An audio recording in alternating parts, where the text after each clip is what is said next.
ਵਾਹਿਗੁਰੂ ਜੀ ਕਾ ਖਾਲਸਾ ਵਾਹਿਗੁਰੂ ਜੀ ਕੀ ਫਤਿਹ।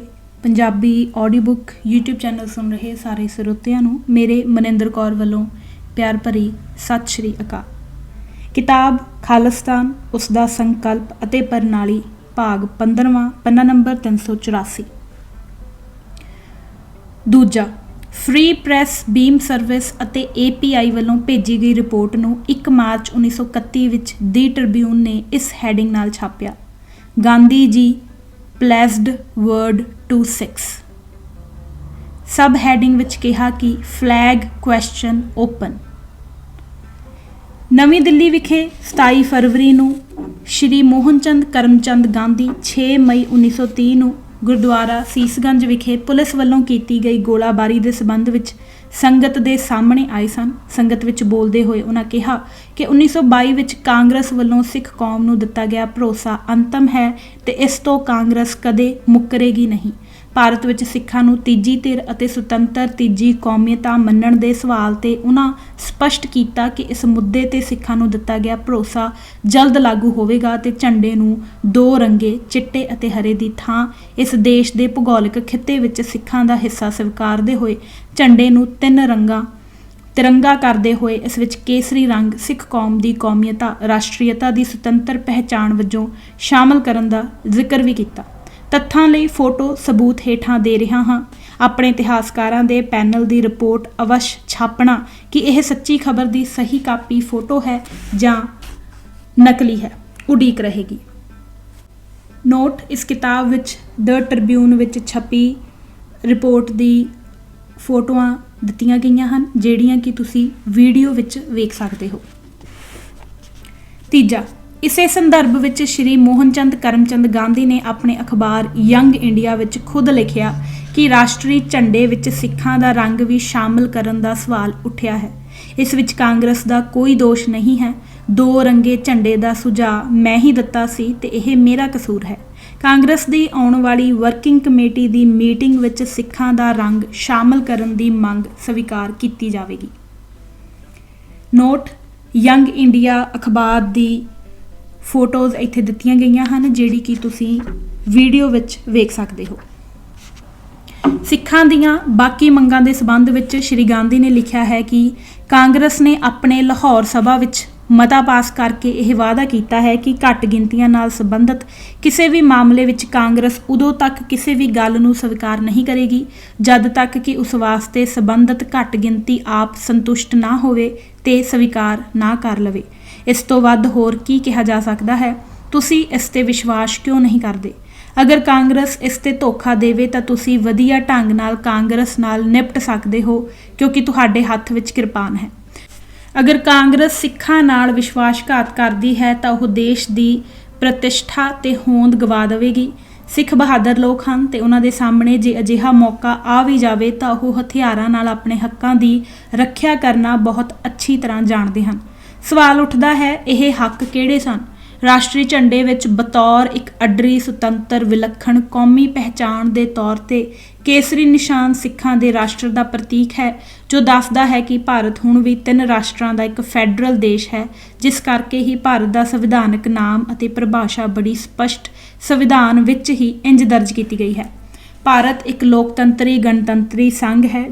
ਜੇ ਤੁਹਾਡੇ ਵਰਗੇ ਮੰਦਬੁੱਧੀ ਵਿਅਕਤੀਆਂ ਨੂੰ ਸਰਕਾਰੀ ਚਾਲਬਾਜ਼ੀਆਂ ਅਧੀਨ ਚਲਾਕੀਆਂ ਨਾਲ ਭਰਮ ਪੈਦਾ ਕਰਨ ਤੋਂ ਸਿਵਾ ਹੋਰ ਕਿਸੇ ਗੱਲ ਦੀ ਸੋਝੀ ਹੈ ਹੀ ਨਹੀਂ, ਤਾਂ ਫਿਰ ਇਹਨਾਂ ਰਾਜਨੀਤਿਕ ਸੰਕਲਪਾਂ ਅਤੇ ਕੌਮੀ ਨਿਸ਼ਾਨਿਆਂ ਤੇ ਸਿਧਾਂਤਾਂ ਤੇ ਟਿੱਪਣੀਆਂ ਕਰਨ ਦਾ ਵੀ ਤੁਹਾਨੂੰ ਕੋਈ ਹੱਕ ਨਹੀਂ ਹੈ। ਇਸ ਤੋਂ ਵੱਡਾ ਸਰਟੀਫਿਕੇਟ ਹੋਰ ਕੀ ਹੋ ਸਕਦਾ ਹੈ? ਅਸੀਂ ਇਸ ਸੰਵਿਧਾਨਕ ਪੈਮਾਨੇ ਦੇ ਅਧੀਨ ਹੀ ਖਾਲਿਸਤਾਨ ਮੰਗਦੇ ਹਾਂ। ਜੇ ਤੁਹਾਡੇ ਵਰਗੇ ਆਸਤੀਨ ਦੇ ਸੱਪ ਨਾ ਡਸਣ ਤਾਂ ਅਸੀਂ ਇਸ ਨੂੰ ਤੁਹਾਡੀ ਜ਼ਿੰਦਗੀ ਵਿੱਚ ਹੀ ਸਿੱਖਾਂ ਨੂੰ ਲਾਮਬੰਦ ਕਰਕੇ ਵੋਟ ਸ਼ਕਤੀ ਨਾਲ ਬਣਾਉਣ ਦਾ ਦਾਅਵਾ ਕਰਦੇ ਹਾਂ। ਮੇਰਾ ਇਸੇ ਲਈ ਨਾਅਰਾ ਹੈ, ਤੁਸੀਂ ਸਾਨੂੰ ਵੋਟ ਦਿਓ, ਅਸੀਂ ਤੁਹਾਨੂੰ ਖਾਲਿਸਤਾਨ ਦਿਆਂਗੇ। ਚੌਥਾ, ਸ਼੍ਰੀ ਜੋਗਿੰਦਰ ਸਿੰਘ ਜੀਓ, ਜਵਾਬ ਬੜਾ ਸਪਸ਼ਟ ਹੈ। ਮਾਸਟਰ ਤਾਰਾ ਸਿੰਘ ਜੀ ਦੇ ਆਪਣੇ ਲਫ਼ਜ਼ਾਂ ਵਿੱਚ ਹੀ ਇੱਕ ਹੋਰ ਸਰਟੀਫਿਕੇਟ ਲਓ, ਜੋ ਉਹਨਾਂ ਆਪਣੇ ਲਿਖਤ ਪ੍ਰਧਾਨਗੀ ਐਡਰੈਸ ਵਿੱਚ ਢੁਡਿਆਲ ਵਿਖੇ ਹੋਈ ਅਕਾਲੀ ਕਾਨਫਰੰਸ ਦੇ ਪੰਡਾਲ ਵਿੱਚ 4 ਅਕਤੂਬਰ 1943 ਨੂੰ ਪੜ੍ਹਿਆ ਸਨ। ਚੇਤੇ ਰੱਖਿਆ ਜੇ 1943। ਜ਼ਰਾ ਦਿਮਾਗ ਸਾਫ਼ ਕਰਕੇ ਅਤੇ ਨੀਅਤ ਸਾਫ਼ ਕਰਕੇ ਸੋਚੋ। ਫਿਰਕੂ ਫੈਸਲਾ ਚੱਲ ਰਿਹਾ ਹੈ, ਇਸ ਨੂੰ ਬਦਲਣ ਲਈ ਅਸਾਂ ਆਜ਼ਾਦ ਪੰਜਾਬ ਸਕੀਮ ਪੇਸ਼ ਕੀਤੀ ਹੈ। ਆਜ਼ਾਦ ਪੰਜਾਬ ਦੀ ਸਕੀਮ ਨੂੰ ਕ੍ਰਿਪਸ ਦੇ ਆਉਣ ਸਮੇਂ ਤਾਂ ਸਭ ਮੰਨ ਚੁੱਕੇ ਸਨ। ਸਰਦਾਰ ਉਜਲ ਸਿੰਘ ਅਤੇ ਸਰਦਾਰ ਸੰਤ ਸਿੰਘ ਤਾਂ ਖੁਦ ਇਸ ਨੂੰ ਪੇਸ਼ ਕਰਨ ਵੇਲੇ ਸ਼ਾਮਲ ਸਨ। 1931 ਤੋਂ ਪਹਿਲਾਂ ਦੀ ਇਹ ਸਕੀਮ ਚੱਲ ਰਹੀ ਹੈ। ਸਰਦਾਰ ਅਮਰ ਸਿੰਘ ਜੀ ਅਖਬਾਰ ਸ਼ੇਰੇ ਪੰਜਾਬ ਦੇ ਮਾਲਕ ਜਦ ਸੈਂਟਰਲ ਸਿੱਖ ਲੀਗ ਦੇ ਖੁਦ ਮੀਤ ਪ੍ਰਧਾਨ ਸਨ। ਉਹਨਾਂ ਦੀ ਹਾਜ਼ਰੀ ਵਿੱਚ ਇਹ ਤਜਵੀਜ਼ ਸਰਬਸੰਮਤੀ ਨਾਲ 1931 ਵਿੱਚ ਅਕਾਲੀਆਂ ਵਾਲੇ ਬਾਗ ਵਿੱਚ ਹੋਏ ਖੁੱਲ੍ਹੇ ਇਜਲਾਸ ਵਿੱਚ ਪਾਸ ਹੋਈ ਸੀ। ਇਹਨਾਂ ਖੁਦ ਬੜੇ ਜ਼ੋਰ ਨਾਲ ਇਸ ਤਜਵੀਜ਼ ਦੀ ਕ੍ਰਿਪਸ ਵੇਲੇ ਪ੍ਰੋੜਤਾ ਕੀਤੀ ਸੀ। ਮੈਂ ਸਿਰਫ ਇੱਕ ਲੇਖ ਵਿੱਚੋਂ ਇਨ ਬਿਨ ਇਹਨਾਂ ਦੇ 1942 ਦੇ 13 ਅਪ੍ਰੈਲ ਵਿਸਾਖੀ ਵਾਲੇ ਵਿਸ਼ੇਸ਼ ਅੰਕ ਵਿੱਚੋਂ ਲਫ਼ਜ਼ ਦੇਣਾ ठीक समझता हाँ। इंसाफ इस अमल का तकाजा करता है कि पाकिस्तान के साथ ही बरतानिया गवर्नमेंट दिल्ली या चनाब तक एक खालिस्तान या हिंदू सिख स्टेट कायम कर दे और रावी या चनाब से पार जो भी एदाद और शुमार की रूह से मुनासब हो इलाके मिलाकर पाकिस्तान बना दिया जाए। ਮਾਸਟਰ ਜੀ ਨੇ ਅੱਗੇ ਕਿਹਾ ਕਿ ਲੋਕੀ ਬੇਹਯਾਈ ਨਾਲ ਸਾਡੇ ਵਿਰੋਧਤਾ ਕਰਦੇ ਹਨ, ਜਿਵੇਂ ਹੁਣ ਤੁਸੀਂ ਕਰ ਰਹੇ ਹੋ। ਬੜਾ ਸਪਸ਼ਟ ਬਿਆਨ ਮਾਸਟਰ ਜੀ ਲਿਖਤ ਵਿੱਚ ਦਿੰਦੇ ਹਨ। ਉਸ ਵਕਤ ਵੀ ਸਪੋਕਸਮੈਨ ਤੇ ਇਸ ਦੇ ਭਾੜੇ ਦੇ ਵਿਦਵਾਨ ਤੇ ਆਪੇ ਬਣੇ ਲੀਡਰ ਅਤੇ ਏਕਸ ਕੇ ਬਾਰਕ ਵਰਗੇ ਟੋਟਰੂ ਸਨ, ਜਿਨ੍ਹਾਂ ਨੂੰ ਉਸ ਵਕਤ ਮਾਸਟਰ ਤਾਰਾ ਸਿੰਘ ਜੀ ਦੀ ਦਿੱਤੀ ਰਾਏ ਨੂੰ ਹੀ ਉਹਨਾਂ ਦੇ ਲਫ਼ਜ਼ਾਂ ਵਿੱਚ ਹੀ ਅੱਜ ਮੈਂ ਫੇਰ ਦੁਹਰਾਉਂਦਾ ਹਾਂ। ਸਾਨੂੰ ਤਾਂ ਹਰ ਗੱਲ ਪੰਥਕ ਹਾਨ ਲਾਭ ਦੇ ਨੁਕਤੇ ਤੋਂ ਹੀ ਸੋਚਣੀ ਚਾਹੀਦੀ ਹੈ। ਅੱਗੋਂ ਪੰਥ ਦਾ ਫਰਜ਼ ਹੈ ਕਿ ਉਹ ਹਰ ਇਲਾਕੇ ਤੇ ਹਰ ਬੰਦੇ ਦੇ ਹਾਨ ਲਾਭ ਨੂੰ ਸੋਚੇ। ਉਹ ਕੌਮ ਜਿੰਦਾ ਨਹੀਂ ਰਹਿ ਸਕਦੀ ਜੋ ਹਰ ਇਲਾਕੇ ਤੇ ਹਰ ਬੰਦੇ ਦੇ ਹਾਨ ਲਾਭ ਦਾ ਫਿਕਰ ਨਾ ਕਰੇ। ਫਿਰ ਉਹ ਕੌਮ ਵੀ ਜ਼ਿੰਦਾ ਨਹੀਂ ਰਹਿ ਸਕਦੀ ਜਿਸ ਦੇ ਬੰਦੇ ਮੁੱਖ ਫਿਕਰ ਕੌਮ ਦਾ ਨਾ ਕਰਨ। ਪੰਥ ਦਾ ਫਿਕਰ ਹੈ ਕਿ ਹਰ ਸਿੱਖ ਦਾ ਫਿਕਰ ਕਰੇ। ਹਾਂ, ਇੱਕ ਸਿੱਖ ਦਾ ਫਰਜ਼ ਹੈ ਕਿ ਉਹ ਪੰਥਕ ਲਾਭਾਂ ਨੂੰ ਮੁੱਖ ਰੱਖੇ ਤੇ ਆਪਣੇ ਲਾਭ ਨੂੰ ਪਿੱਛੇ ਰੱਖੇ। ਕੌਮਾਂ ਇਸ ਤਰ੍ਹਾਂ ਹੀ ਵੱਧਦੀਆਂ ਫੁੱਲਦੀਆਂ ਹਨ। ਉਹ ਤਾਂ ਇੱਥੋਂ ਤੱਕ ਕਹਿੰਦੇ ਹਨ ਕਿ ਇਸ ਤਰ੍ਹਾਂ ਨਾਲ ਇਹਨਾਂ ਲੋਕਾਂ ਦਾ ਕੰਮ ਇਹ ਹੈ ਕਿ ਸਿੱਖ ਹੱਕਾਂ ਦੀ ਗੱਲ ਕਰਨ ਵਾਲਿਆਂ ਦੀ ਵਿਰੋਧਤਾ ਹੀ ਕੀਤੀ ਜਾਵੇ, ਭਾਵੇਂ ਇਸ ਵਿਰੋਧਤਾ ਵਿੱਚ ਪੰਥ ਨੂੰ ਵੀ ਨਾਲ ਹੀ ਹਾਨੀ ਪੁੱਜਦੀ ਹੋਵੇ। ਇਹਨਾਂ ਲੋਕਾਂ ਨੇ ਗਲਤਫਹਿਮੀ ਖਿਲਾਰਨ ਲਈ ਕੋਝਾ ਯਤਨ ਕੀਤਾ ਹੈ। ਇਹ ਲਫ਼ਜ਼ ਤੁਹਾਡੇ ਤੇ ਵੀ ਕਿਤਨੇ ਢੁਕਦੇ ਹਨ ਕਿ ਨਹੀਂ। ਸਿੱਖ ਅਜਿਹਾ ਕੁਝ ਕਈ ਮੌਕਿਆਂ ਤੇ ਖੱਟ ਸਕਦੇ ਸਨ, ਪਰ ਰੌਲਾ ਪਾਊ ਅਨਸਰ ਅਤੇ ਬੇਮੁਹਾਰੇ ਜੋਸ਼ ਵਾਲੇ ਦੂਜਿਆਂ ਦੀ ਚੁੱਕ ਵਿੱਚ ਆ ਕੇ ਉਹਨਾਂ ਖਾਤਰ ਆਪਣਾ ਪੰਥਕ ਏਜੰਡਾ ਛੱਡਣ ਵਾਲੇ ਅਖੌਤੀ ਨੈਸ਼ਨਲਿਸਟ ਆਗੂ ਅਕਸਰ ਰਾਹ ਵਿੱਚ ਰੁਕਾਵਟ ਬਣ ਜਾਂਦੇ ਹਨ। ਇਸ ਸਮਝੌਤੇ ਨਾਲ ਹੁਣ ਸਿੱਖਾਂ ਨੂੰ ਕਈ ਪਾਸੇ ਝਟਕੇ ਦੀ ਖੁੱਲ੍ਹ ਹੋ ਗਈ। ਧਾਰਮਿਕ ਪੱਖ ਤੋਂ ਆਜ਼ਾਦੀ ਵਿੱਚ ਬਹੁਤ ਵਾਧਾ ਹੋਇਆ। 20% ਨੌਕਰੀਆਂ ਰਿਜ਼ਰਵ ਹੋ ਗਈਆਂ। ਇਸ ਸਾਰੇ ਕੁਝ ਦੀ ਨੀਂਹ ਸਿਕੰਦਰ ਬਲਦੇਵ ਸਿੰਘ ਸਮਝੌਤਾ ਹੀ ਸੀ। ਕਈ ਆਗੂਆਂ ਨੇ ਇਹ ਸਮਝੌਤਾ ਤੁੜਵਾਉਣ ਦੀ ਕੋਸ਼ਿਸ਼ ਵੀ ਕੀਤੀ, ਪਰ ਉਹਨਾਂ ਨੂੰ ਕਾਮਯਾਬੀ ਨਾ ਮਿਲੀ। ਦੂਜੇ ਪਾਸੇ ਹੌਲੀ-ਹੌਲੀ ਖਾਲਸਾ ਨੈਸ਼ਨਲਿਸਟ ਪਾਰਟੀ ਦੇ ਬਾਕੀ ਰਹਿੰਦੇ ਮੈਂਬਰ ਵੀ ਬਲਦੇਵ ਸਿੰਘ ਦੇ ਗਰੁੱਪ ਵਿੱਚ ਸ਼ਾਮਲ ਹੋ ਗਏ, ਜਿਸ ਨਾਲ ਸਿੱਖਾਂ ਵਿੱਚ ਅਕਾਲੀ ਦਲ ਦੇ ਵਿਰੋਧੀਆਂ ਦਾ ਅਸੈਂਬਲੀ ਵਿੱਚ ਖਾਤਮਾ ਹੋ ਗਿਆ। ਹੁਣ ਅਸੈਂਬਲੀ ਵਿੱਚ ਅਕਾਲੀ ਦਲ ਹੀ ਇਕੱਲੀ ਸਿੱਖ ਨੁਮਾਇੰਦਾ ਪਾਰਟੀ ਰਹਿ ਗਈ। ਇਹਨਾਂ ਦਿਨਾਂ ਵਿੱਚ ਹੀ 7 ਜੂਨ 1943 ਨੂੰ ਅਕਾਲੀ ਦਲ ਨੇ ਆਜ਼ਾਦ ਪੰਜਾਬ ਦਾ ਮਤਾ ਪਾਸ ਕਰ ਦਿੱਤਾ। ਇਸ ਨਾਲ ਪੰਜਾਬ ਤੇ ਭਾਰਤ ਦਾ ਸਿਆਸੀ ਮਾਹੌਲ ਸਾਰੇ ਦਾ ਸਾਰਾ ਹੀ ਬਦਲ ਗਿਆ। ਇਸ ਦਾ ਸਿਕੰਦਰ ਬਲਦੇਵ ਸਿੰਘ ਪੈਕਟ ਤੇ ਵੀ ਕੁਝ ਕੁ ਅਸਰ ਪਿਆ। 26 ਦਸੰਬਰ 1943 ਨੂੰ ਸਰ ਸਿਕੰਦਰ ਦੀ ਮੌਤ ਹੋ ਗਈ। ਇਸ ਮਗਰੋਂ ਛੇਤੀ ਹੀ ਪੰਜਾਬ ਦਾ ਸਿਆਸੀ ਮਾਹੌਲ ਆਜ਼ਾਦ ਪੰਜਾਬ, ਸਿੱਖ ਸਟੇਟ ਤੇ ਖਾਲਿਸਤਾਨ ਦੀ ਮੰਗ ਨਾਲ ਇੱਕ ਪਾਸੇ ਤੇ ਪਾਕਿਸਤਾਨ ਦੀ ਮੰਗ ਦੂਜੇ ਪਾਸੇ ਨਾਲ ਭਰ ਗਿਆ।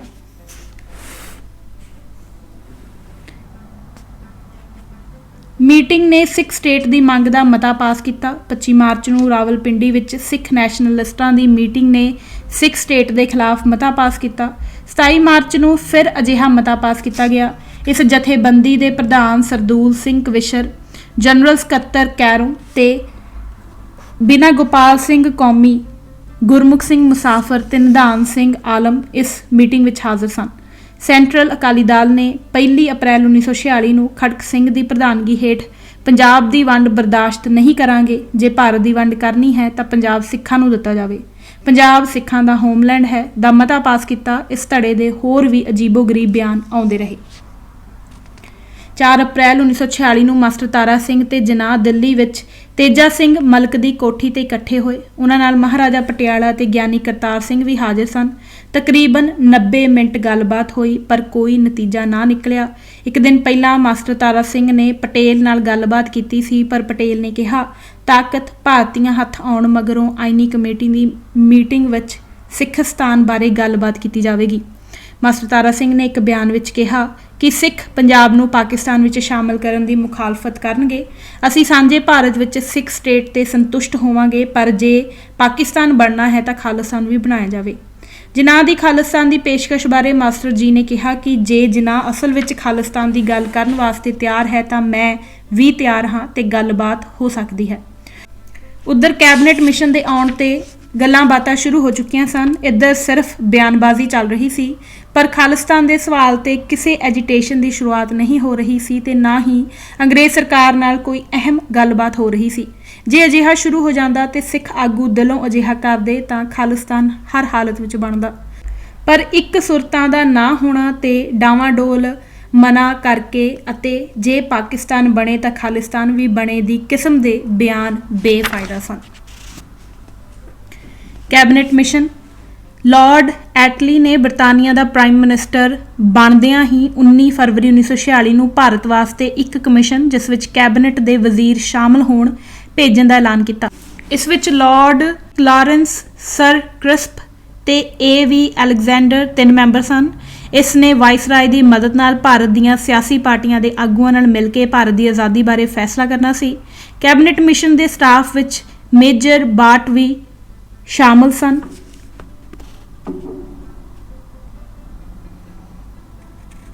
ਮੇਜਰ ਬਾਟ ਸਿੱਖ ਮਸਲਿਆਂ ਦਾ ਮਾਹਿਰ ਸੀ ਅਤੇ ਅਕਾਲੀਆਂ ਤੇ ਅੰਗਰੇਜ਼ਾਂ ਵਿਚਕਾਰ ਵਿਚੋਲੇ ਦਾ ਰੋਲ ਅਦਾ ਕਰਦਾ ਰਿਹਾ ਸੀ। ਉਸ ਦੀ ਸਮੂਲੀਅਤ ਦਾ ਸਿੱਖਾਂ ਨੂੰ ਫਾਇਦਾ ਹੋਣ ਦੀ ਆਸ ਸੀ। ਪਰ ਦੂਜੇ ਪਾਸੇ ਸਰ ਕ੍ਰਿਪਸ, ਜੋ ਪਹਿਲਾਂ ਵੀ ਕ੍ਰਿਪਸ ਮਿਸ਼ਨ ਦਾ ਮੁਖੀ ਬਣ ਕੇ ਆਇਆ ਸੀ, ਵੀ ਇਸ ਕੈਬਨਿਟ ਮਿਸ਼ਨ ਦਾ ਮੈਂਬਰ ਸੀ। ਇਸ ਕਰਕੇ 1942 ਵਾਲਾ ਨਤੀਜਾ ਨਿਕਲਣ ਦਾ ਡਰ ਵੀ ਅਕਾਲੀ ਆਗੂਆਂ ਨੂੰ ਸੀ। ਕੈਬਨਿਟ ਮਿਸ਼ਨ 24 ਮਾਰਚ 1946 ਦੇ ਦਿਨ ਦਿੱਲੀ ਪਹੁੰਚ ਗਿਆ। 3 ਮਹੀਨੇ ਵਿੱਚ ਮਿਸ਼ਨ ਦੇ ਮੈਂਬਰਾਂ ਨੇ ਤਕਰੀਬਨ 500 ਆਗੂਆਂ ਨਾਲ ਕੋਈ 200 ਮੀਟਿੰਗਾਂ ਕੀਤੀਆਂ। ਇਹਨਾਂ ਮੀਟਿੰਗਾਂ ਵਿੱਚ ਮੁੱਖ ਤੌਰ ਤੇ ਅਕਾਲੀ, ਮੁਸਲਿਮ ਲੀਗੀ ਅਤੇ ਕਾਂਗਰਸੀ ਆਗੂ ਹੀ ਸ਼ਾਮਲ ਸਨ। ਉਂਝ ਇਹਨਾਂ ਦੀ ਹੋਰ ਵੀ ਕਈ ਆਗੂਆਂ ਨਾਲ ਗੱਲਬਾਤ ਹੋਈ, ਪਰ ਅਸਲੀ ਮਸਲਾ ਹਿੰਦੂ, ਸਿੱਖਾਂ ਤੇ ਮੁਸਲਮਾਨਾਂ ਦਾ ਹੀ ਸੀ ਤੇ ਤਿੰਨਾਂ ਕੌਮਾਂ ਦੇ ਮਸਲਿਆਂ ਦੇ ਹੱਲ ਕੱਢਣ ਬਾਰੇ ਵਿਚਾਰਾਂ ਹੀ ਮੁੱਖ ਤੌਰ ਤੇ ਹੁੰਦੀਆਂ ਰਹੀਆਂ। ਅਕਾਲੀ ਦਲ ਦਾ ਕੇਸ ਪੇਸ਼ ਕਰਨ ਵਾਸਤੇ 5 ਅਪ੍ਰੈਲ 1946 ਨੂੰ ਮਾਸਟਰ ਤਾਰਾ ਸਿੰਘ, ਹਰਨਾਮ ਸਿੰਘ ਐਡਵੋਕੇਟ, ਬਲਦੇਵ ਸਿੰਘ ਤੇ ਗਿਆਨੀ ਕਰਤਾਰ ਸਿੰਘ ਕੈਬਨਿਟ ਮਿਸ਼ਨ ਨੂੰ ਮਿਲੇ। ਕੈਬਨਿਟ ਮਿਸ਼ਨ ਨੇ ਪੁੱਛਿਆ ਕਿ ਸਿੱਖ ਦੋਹਾਂ ਵਿੱਚੋਂ ਕਿਸ ਕੌਮ ਨਾਲ ਜਾਣਾ ਚਾਹੁੰਗੇ ਤਾਂ ਦੋਹਾਂ ਆਗੂਆਂ ਦੇ ਵੱਖ-ਵੱਖ ਖਿਆਲ ਸਨ। ਕੋਈ ਵੀ ਆਗੂ ਇੱਕ ਦੂਜੇ ਨਾਲ ਮਿਲਦਾ ਨਹੀਂ ਸੀ। ਇਸ ਦਾ ਵੱਡਾ ਕਾਰਨ ਇਹ ਸੀ ਕਿ ਸਿੱਖ ਕਿਸੇ ਫਿਰਕੇ ਹੇਠਾਂ ਨਹੀਂ ਰਹਿਣਾ ਚਾਹੁੰਦੇ ਸੀ ਅਤੇ ਵੱਖਰੇ ਖਾਲਿਸਤਾਨ ਦਾ ਖਿਆਲ ਦਿਮਾਗ ਵਿੱਚ ਲੈ ਕੇ ਕੈਬਨਿਟ ਮਿਸ਼ਨ ਨੂੰ ਮਿਲਣ ਆਏ ਸਨ। 5ਵਾਂ, ਸ਼੍ਰੀ ਜੋਗਿੰਦਰ ਸਿੰਘ ਜੀ, ਜਿਹੜਾ ਝੂਠ ਤੁਸੀਂ ਸਵਰਗਵਾਸੀ ਪੰਥਕ ਮੁਜਾਹਿਦ ਸਰਦਾਰ ਰੁਐਲ ਸਿੰਘ ਐਡਵੋਕੇਟ ਹੋਰਾਂ ਦਾ ਗਲਤ ਨਾਮ ਲੈ ਕੇ ਛਾਪਿਆ ਹੈ ਕਿ ਅਖਬਾਰ ਪ੍ਰਤਾਪ ਅਤੇ ਮਿਲਾਪ ਕਾਂਗਰਸ ਦੇ ਕਹਿਣ ਤੇ ਖਾਲਿਸਤਾਨ ਦੀ ਗੱਲ ਉਛਾਲਦੇ ਸਨ, ਉਸ ਦੀ ਸੱਚਾਈ ਵੀ ਮਾਸਟਰ ਜੀ ਦੇ ਹੀ ਲਫ਼ਜ਼ਾਂ ਵਿੱਚ ਬਤੌਰ ਸਬੂਤ ਪੇਸ਼ ਹੈ। ਚੇਤੇ ਰੱਖੋ, ਸਰਦਾਰ ਰਵੈਲ ਸਿੰਘ ਜੀ ਨੂੰ ਮਾਸਟਰ ਜੀ ਹੀ ਸਿਆਸਤ ਵਿੱਚ ਲੈ ਕੇ ਆਏ ਸਨ। ਤੁਹਾਡੀ ਮੰਗ ਮੁਤਾਬਕ 1947 ਦਾ ਛਪਿਆ ਇਹ ਸਬੂਤ ਬਤੌਰ ਸਰਟੀਫਿਕੇਟ ਹਾਜ਼ਰ ਹੈ। ਹਿੰਦੂ ਪਲੱਥੇਬਾਜ਼ੀ ਸਿਰਲੇਖ ਹੇਠ ਮਾਸਟਰ ਜੀ 1943 ਵਿੱਚ ਆਪਣੇ ਇਸੇ ਪ੍ਰਧਾਨਗੀ ਭਾਸ਼ਣ ਵਿੱਚ ਲਿਖਦੇ ਹਨ। ਹੋਰ ਤਮਾਸ਼ਾ ਵੇਖੋ, ਧਿਆਨ ਨਾਲ ਪੜ੍ਹੋ। ਹਿੰਦੂ ਅਖਬਾਰਾਂ ਵਿੱਚੋਂ ਪ੍ਰਭਾਤ ਤਾਂ ਆਜ਼ਾਦ ਪੰਜਾਬ ਦੇ ਹੱਕ ਵਿੱਚ ਹੈ। ਮਿਲਾਪ ਤੇ ਪ੍ਰਤਾਪ ਆਪਣੀ ਰਾਏ ਨਹੀਂ ਦੇ ਰਹੇ। ਇਹ ਅਖਬਾਰ ਵੀ ਖਿਲਾਫ ਨਹੀਂ ਹਨ ਪਰ ਮੁਖਾਲਫਤ ਕਰ ਰਹੇ ਹਨ। ਆਜ਼ਾਦ ਪੰਜਾਬ ਦੇ ਹੱਕ ਵਿੱਚ ਪਾਸ ਹੋਏ ਮਤੇ ਇਹ ਨਹੀਂ ਛਾਪਦੇ। ਆਜ਼ਾਦ ਪੰਜਾਬ ਦੀ ਵਿਰੋਧਤਾ ਨੂੰ ਮੋਟੇ ਅੱਖਰਾਂ ਵਿੱਚ ਛਾਪਦੇ ਹਨ। ਇਸ ਵੇਲੇ ਗੈਰ ਪੰਜਾਬੀ ਹਿੰਦੂ ਆਗੂਆਂ ਵਿੱਚੋਂ ਇੱਕ ਵੀ ਅਜਿਹਾ ਨਹੀਂ ਹੈ ਜੋ ਆਜ਼ਾਦ ਪੰਜਾਬ ਦੇ ਵਿਰੁੱਧ ਹੋਵੇ। ਉਹ ਤਾਂ ਸਿੱਖਾਂ ਨੂੰ ਆਪਣਾ ਪਿਛਲੱਗ ਬਣਾਉਣਾ ਚਾਹੁੰਦੇ ਹਨ। ਅਸਾਂ ਆਜ਼ਾਦ ਹੋਣਾ ਹੈ ਤੇ ਆਜ਼ਾਦ ਪੋਲਿਟਿਕਸ ਆਪਣੇ ਹੱਥ ਰੱਖਣਾ ਹੈ। ਮੈਂ ਵਿਰੋਧੀ ਸਿੱਖਾਂ ਨੂੰ ਅਪੀਲ ਕਰਦਾ ਹਾਂ ਕਿ ਹਿੰਦੂਆਂ ਦੇ ਹੱਥ ਠੋਕੇ ਬਣ ਕੇ ਪੰਥ ਨੂੰ ਹਿੰਦੂਆਂ ਦੇ ਜ਼ੇਰ ਕਰਨ ਦਾ ਸਾਧਨ ਨਾ ਬਣੋ। ਹਾਲਾਤ ਨੇ ਅਜਿਹਾ ਸਮਾਂ ਪੈਦਾ ਕਰ ਦਿੱਤਾ ਹੈ ਕਿ ਅਸੀਂ ਹਿੰਦੂਆਂ ਤੋਂ ਆਜ਼ਾਦੀ ਲੈਣ ਲਈ ਹੰਬਲਾ ਮਾਰ ਸਕਦੇ ਹਾਂ। ਤੁਸੀਂ ਸਾਡੇ ਨਾਲ ਰਲੋ। ਸਪੋਕਸਮੈਨ ਵਾਲਿਓ, ਮਾਸਟਰ ਤਾਰਾ ਸਿੰਘ ਜੀ ਹੀ ਹੁਣ ਤਾਂ ਤੁਹਾਥੋਂ ਪੁੱਛਦੇ ਹਨ ਕਿ ਆਪਣੀ ਲਿਖਤ ਵਿੱਚ ਇਹ ਕਹਿਣ ਵਾਲਾ ਜੋਗਿੰਦਰ ਸਿੰਘ ਕਿ ਮੈਂ ਤਾਂ ਇੱਥੋਂ ਤੱਕ ਪੇਸ਼ਕਸ਼ ਕਰਦਾ ਹਾਂ ਕਿ ਜੇ ਕੋਈ ਅੱਜ ਵੀ ਤੱਥਾਂ ਦੇ ਆਧਾਰ ਤੇ ਇਹ ਗੱਲ ਸਹੀ ਸਾਬਤ ਕਰ ਦੇਵੇ, ਉਸ ਮਗਰੋਂ ਮੈਂ ਵੀ ਉਸ ਦੀ ਹਮਾਇਤ ਵਿੱਚ ਲਿਖਣ ਦਾ ਦਾਅਵਾ ਕਰਦਾ ਹਾਂ। ਪੰਥ ਕੌਮ ਤੋਂ ਮੁਆਫੀ ਮੰਗ ਕੇ ਹੁਣ ਖਾਲਿਸਤਾਨ ਦੇ ਪੱਖ ਵਿੱਚ ਨਿਤਰੋਗੇ। 6ਵਾਂ, ਸ਼੍ਰੋਮਣੀ ਅਕਾਲੀ ਦਲ ਆਪਣੀ 1944-45 ਦੀ ਸਾਲਾਨਾ ਰਿਪੋਰਟ ਵਿੱਚ ਸਫਾ ਨੰਬਰ 16 ਤੇ ਦਰਜ ਕਰਦਾ ਹੈ ਕਿ 11 ਫਰਵਰੀ ਨੂੰ ਜੋ ਮੈਮੋਰੰਡਮ ਪੇਸ਼ ਕੀਤਾ ਗਿਆ, ਇਸ ਵਿੱਚ ਆਉਣ ਵਾਲੀ ਦੇਸ਼ ਵੰਡ ਵੇਲੇ ਰਾਜ ਬਣਤਰ ਵਿੱਚ ਸਿੱਖਾਂ ਲਈ ਹੋਮਲੈਂਡ ਕੌਮੀ ਘਰ ਰੱਖੇ ਜਾਣ ਦਾ ਮੁਤਾਲਬਾ ਕੀਤਾ ਗਿਆ। ਇਸ ਮੰਗ ਨੂੰ ਜ਼ੋਰਦਾਰ ਬਣਾਉਣ ਤੇ ਪ੍ਰਚਾਰਨ ਹਿਤ ਅੰਗਰੇਜ਼ੀ ਜ਼ੁਬਾਨ ਵਿੱਚ ਸਰਦਾਰ ਹਰਨਾਮ ਸਿੰਘ ਜੀ ਐਡਵੋਕੇਟ ਲਾਹੌਰ ਨੇ ਦੀ ਪੰਜਾਬ ਦੀ ਹੋਮਲੈਂਡ ਆਫ ਦੀ ਸਿੱਖ ਨਾਮੇ ਪੁਸਤਕ ਲਿਖੀ ਹੈ, ਜਿਸ ਵਿੱਚ ਜ਼ੋਰਦਾਰ ਦਲੀਲਾਂ ਤੇ ਅੰਕੜਿਆਂ ਰਾਹੀਂ ਸਾਬਤ ਕੀਤਾ ਹੈ ਕਿ ਪੰਜਾਬ ਸਿੱਖਾਂ ਦਾ ਕੌਮੀ ਘਰ ਹੈ। ਅਕਾਲੀ ਦਲ ਨੇ ਇਸ ਪੁਸਤਕ ਨੂੰ ਪੰਜਾਬ ਸਮੇਤ ਅਮਰੀਕਾ, ਇੰਗਲੈਂਡ ਤੇ ਹੋਰ ਬਾਹਰਲੇ ਮੁਲਕਾਂ ਵਿੱਚ ਵੀ ਭੇਜਣ ਦਾ ਉਦਮ ਕੀਤਾ ਹੈ। ਮੇਰੇ ਵੱਲੋਂ ਪੇਸ਼ ਉਪਰੋਕਤ ਤੱਥਾਂ ਦੀ ਪ੍ਰੋੜਤਾ ਅਤੇ ਸਰਟੀਫਿਕੇਟ ਤੁਹਾਡੇ ਹੀ ਸਮਰਥਕ ਅਤੇ ਸਿੱਖ ਇਤਿਹਾਸਕਾਰ ਡਾਕਟਰ ਹਰਜਿੰਦਰ ਸਿੰਘ ਦਲਗੀਰ ਸ਼੍ਰੋਮਣੀ ਅਕਾਲੀ ਦਲ ਨਾਮੀ ਆਪਣੀ ਪੁਸਤਕ ਵਿੱਚ ਲਿਖਦੇ ਹੋਏ ਇੰਜ ਕਰਦੇ ਹਨ ਕਿ ਇਸ ਨਾਲ ਪੰਜਾਬ ਤੇ ਭਾਰਤ ਦਾ ਸਿਆਸੀ ਮਾਹੌਲ ਸਾਰੇ ਦਾ ਸਾਰਾ ਹੀ ਬਦਲ ਗਿਆ। ਇਸ ਦਾ ਸਿਕੰਦਰ ਬਲਦੇਵ ਸਿੰਘ ਪੈਕਟ ਤੇ ਵੀ ਕੁਝ ਕੁ ਅਸਰ ਪਿਆ। ਛੇਤੀ ਹੀ ਪੰਜਾਬ ਦਾ ਮਾਹੌਲ ਆਜ਼ਾਦ ਪੰਜਾਬ, ਸਿੱਖ ਸਟੇਟ ਤੇ ਖਾਲਿਸਤਾਨ ਦੀ ਮੰਗ ਨਾਲ ਇੱਕ ਪਾਸੇ ਤੇ ਪਾਕਿਸਤਾਨ ਦੀ ਮੰਗ ਦੂਜੇ ਪਾਸੇ ਨਾਲ ਭਰ ਗਿਆ। ਕੋਈ ਹੋਰ ਸਬੂਤ ਪੇਸ਼ ਕਰਨ ਦੀ ਲੋੜ ਹੈ? ਮੈਂ ਦਰਜਨਾਂ ਹੋਰ ਸਬੂਤ ਪੇਸ਼ ਕਰਨ ਦੀ ਤੁਹਾਨੂੰ ਤਸੱਲੀ ਦਿੰਦਾ ਹਾਂ।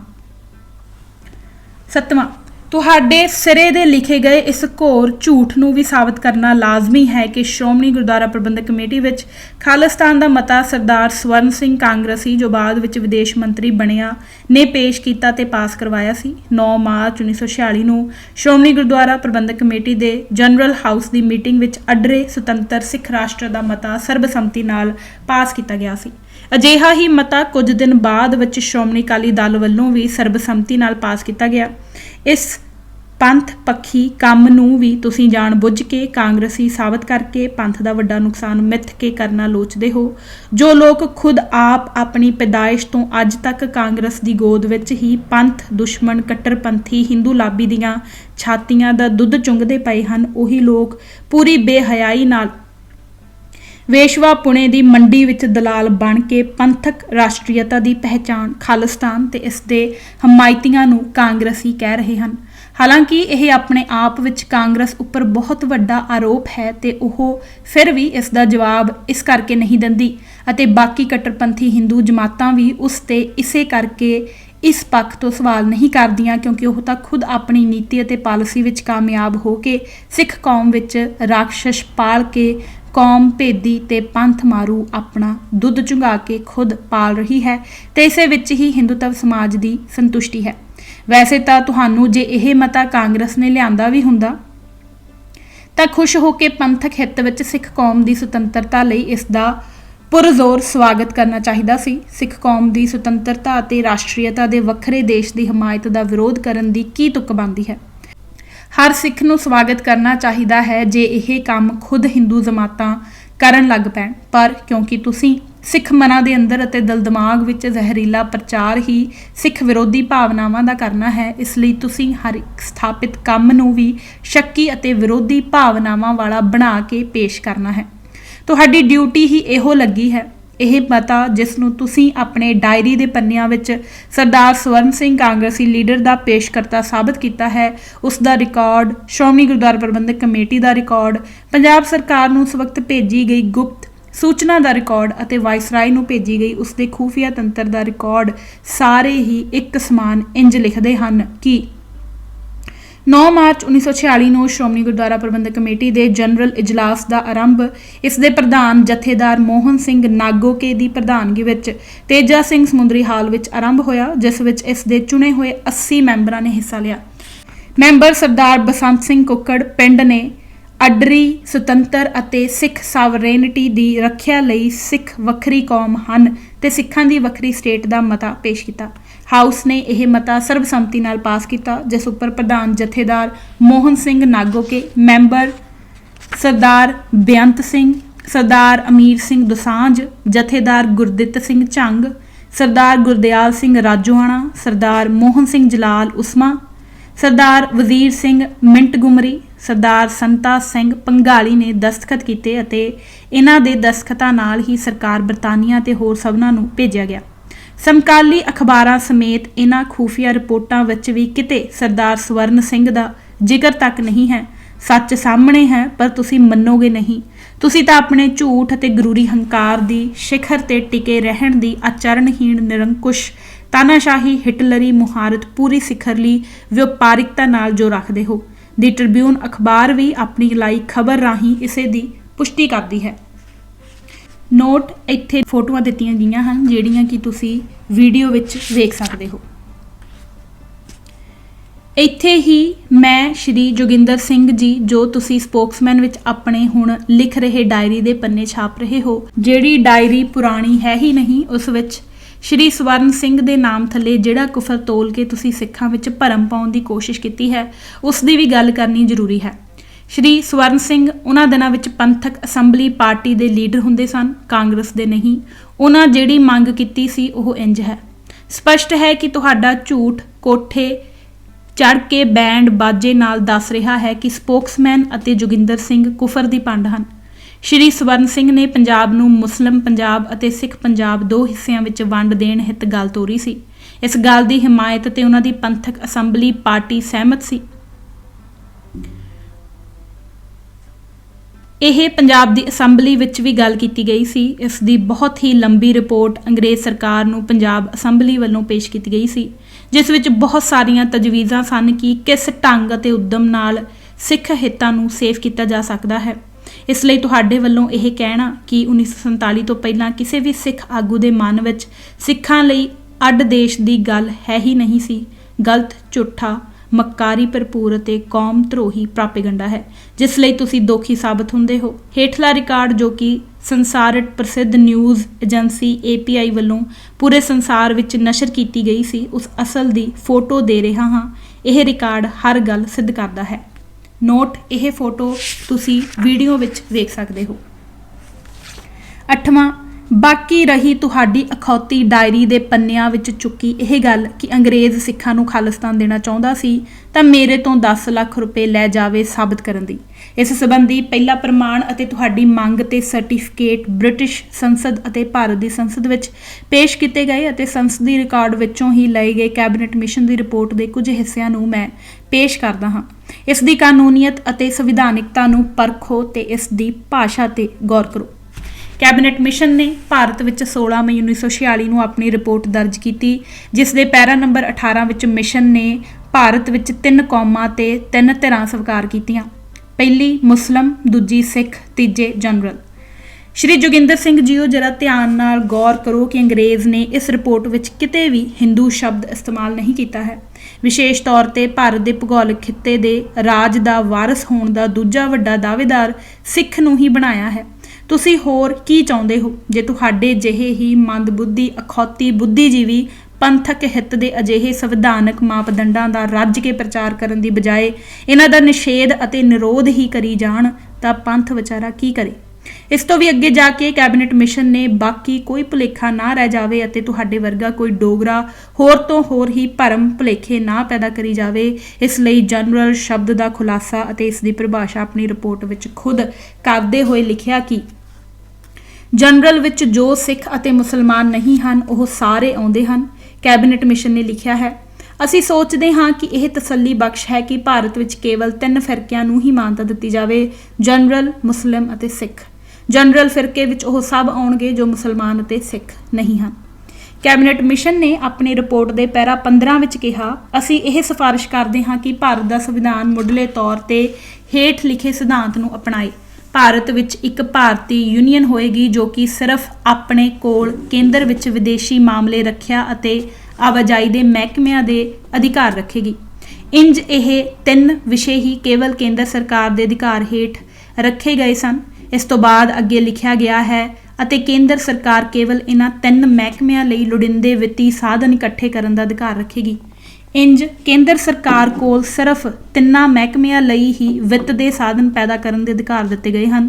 ਇੱਥੇ ਇਹਨਾਂ ਸੰਵਿਧਾਨਕ ਲਫ਼ਜ਼ਾਂ ਦੀ ਪਰਿਭਾਸ਼ਕ ਅਥਾਰਟੀ ਤੇ ਧਿਆਨ ਕੇਂਦਰਿਤ ਕਰੋ ਕਿ ਭਾਰਤ ਵਿੱਚ ਇੱਕ ਭਾਰਤੀ ਯੂਨੀਅਨ ਹੋਏਗੀ। ਸਪਸ਼ਟ ਹੈ ਕਿ ਭਾਰਤ ਸੁਤੰਤਰਤਾ ਤੋਂ ਬਾਅਦ ਸਿੱਖ, ਮੁਸਲਿਮ ਅਤੇ ਹੋਰ 3 ਕੌਮੀਅਤਾਂ ਦੇ 3 ਰਾਸ਼ਟਰਾਂ ਤੋਂ ਇਲਾਵਾ ਜਿਹੜੀਆਂ ਰਿਆਸਤਾਂ ਇਸ ਵਿੱਚ ਮਿਲਣਾ ਚਾਹੁੰਗੀਆਂ ਉਹਨਾਂ ਦੀ ਸੁਤੰਤਰਤਾ ਦੀ ਗਰੰਟੀ ਦੀ ਹੋਂਦ ਨਾਲ ਇੱਕ ਯੂਨੀਅਨ ਬਣਾਉਣ ਦਾ ਸੰਕਲਪ ਰੱਖਿਆ ਗਿਆ ਸੀ।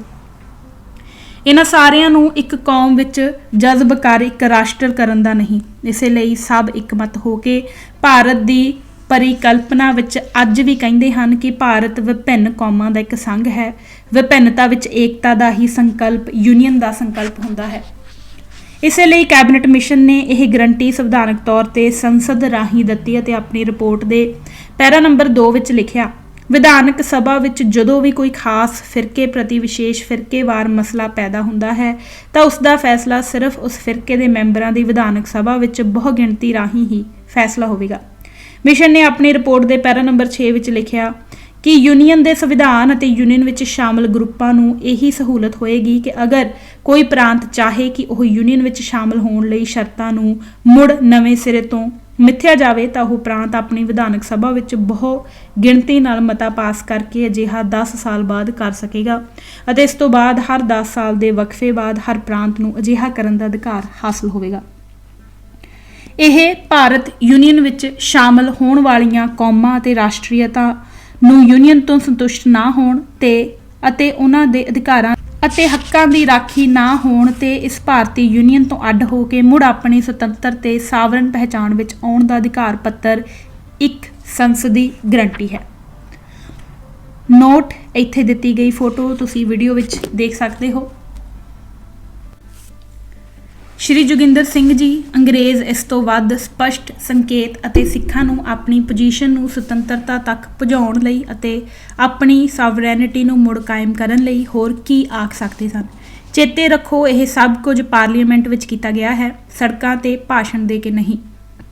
ਅਤੇ ਮੈਂ ਮਿਤੀ 3 ਦਸੰਬਰ 1990 ਨੂੰ ਇਸ ਨੂੰ ਭਾਰਤੀ ਸੰਸਦ ਵਿੱਚ ਦੁਬਾਰਾ ਮਾਨਤਾ ਦਿਲਵਾ ਕੇ ਆਇਆ ਹਾਂ। ਇਸ ਤੋਂ ਬਾਅਦ ਤਾਂ ਕਾਂਗਰਸ ਅਤੇ ਦੇਸ਼ ਦਾ ਹਿੰਦੂ ਤਬਕਾ ਬਹੁਤ ਜ਼ਿਆਦਾ ਤਿਲ ਮਿਲਾਇਆ ਸੀ। ਉਸਨੇ ਬੀੜਾ ਹੀ ਚੁੱਕ ਲਿਆ ਸੀ ਕਿ ਉਹ ਸਿੱਖਾਂ ਨੂੰ ਦੇਸ਼ ਵੰਡ ਵਿੱਚ ਮਿਲਦੀ ਇਹ ਦੂਜੀ ਧਿਰ ਦਾ ਰੁਤਬਾ ਖਤਮ ਕਰਾਉਣਾ ਹੈ। ਇਸ ਲਈ ਇਹ ਕਾਂਗਰਸੀ ਹਿੰਦੂ ਤਬਕਾ ਇਸ ਲਈ ਦ੍ਰਿੜ ਨਿਸ਼ਚਾ ਕਰ ਚੁੱਕਾ ਸੀ ਤੇ ਤੁਸੀਂ ਕਹਿੰਦੇ ਹੋ ਕਿ ਕਾਂਗਰਸ ਖਾਲਿਸਤਾਨ ਦੇ ਮਤੇ ਪਾਸ ਕਰਾਉਣ ਲੱਗ ਗਈ ਸੀ। ਆਪਣੇ ਇਤਿਹਾਸਕਾਰਾਂ ਦੇ ਅਜਿਹੇ ਪ੍ਰਮਾਣ ਲੈ ਕੇ ਪੰਥ ਦੇ ਕਟਹਿਰੇ ਵਿੱਚ ਹਾਜ਼ਰ ਹੋਵੋ, ਮੈਂ ਇੰਤਜ਼ਾਰ ਵਿੱਚ ਹਾਂ।